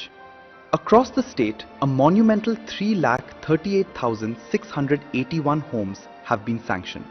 Each assembly constituency receives 3,500 houses, ensuring no region is left behind. Every eligible woman-headed household receives 5 lakh rupees as a 100% subsidy. No loans, no interest. Just a clear pathway to a secure life. Already, the Telangana government has disbursed over 3,142.15 crore and in addition 237 crore in self-help group supported loans have been granted to nearly 22,000 women. This is financial empowerment at scale for the people who've waited the longest. So what makes Indirama different? Everything. This is a housing model reimagined through governance and innovation. From the very moment an application is submitted, AI steps in, verifying details with unmatched precision. No errors, no bias, only deserving families. Every approved house is geotagged, visible on a real-time digital map, enabling the government to track the construction phase. Basement, walling, slab, completion. With 360-degree monitoring and stage-by-stage visual proof, there's no room for manipulation or delay. And for the first time in India, beneficiaries themselves upload progress photos through a mobile app. Every update is documented, tamper-proof and fully traceable, ushering in a new era of digital transparency. The Indirama housing scheme is not just homes, it's a new way to build India. Telangana has introduced shear wall technology, the same advanced construction method used in luxury towers, now made accessible to low-income families. To ensure excellence, all masons and site teams are trained through NAC certified programs. About another mandal, a model house was constructed, a walk-in experience for families to see. Room layout, interior design, electrical and plumbing placement, ventilation, light flow rent and structural strength. Transparency, trust and quality delivered even before the first brick is laid. More than a housing scheme, it is India's first complete tech-enabled, women-led, corruption-proof housing ecosystem. AI-powered verification, geo-tagged construction sites, real-time progress tracking, weekly DBT transfers, workforce trained to national standards, future-ready shear wall structures. This is not just a promise, this is a benchmark for the future. This is Indirama, a mission like no other, a transformation that starts at home and builds the future of Telangana.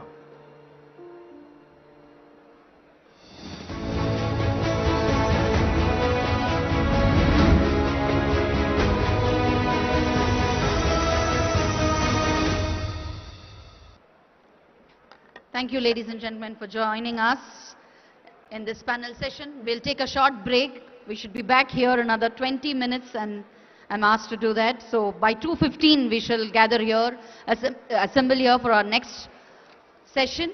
Well, many of you all must be having VIP coupons. Then you can access the VIP lounge for the lunch break, and people who have delegate coupons can access the delegate lounge. So see you all after a short break. Thank you.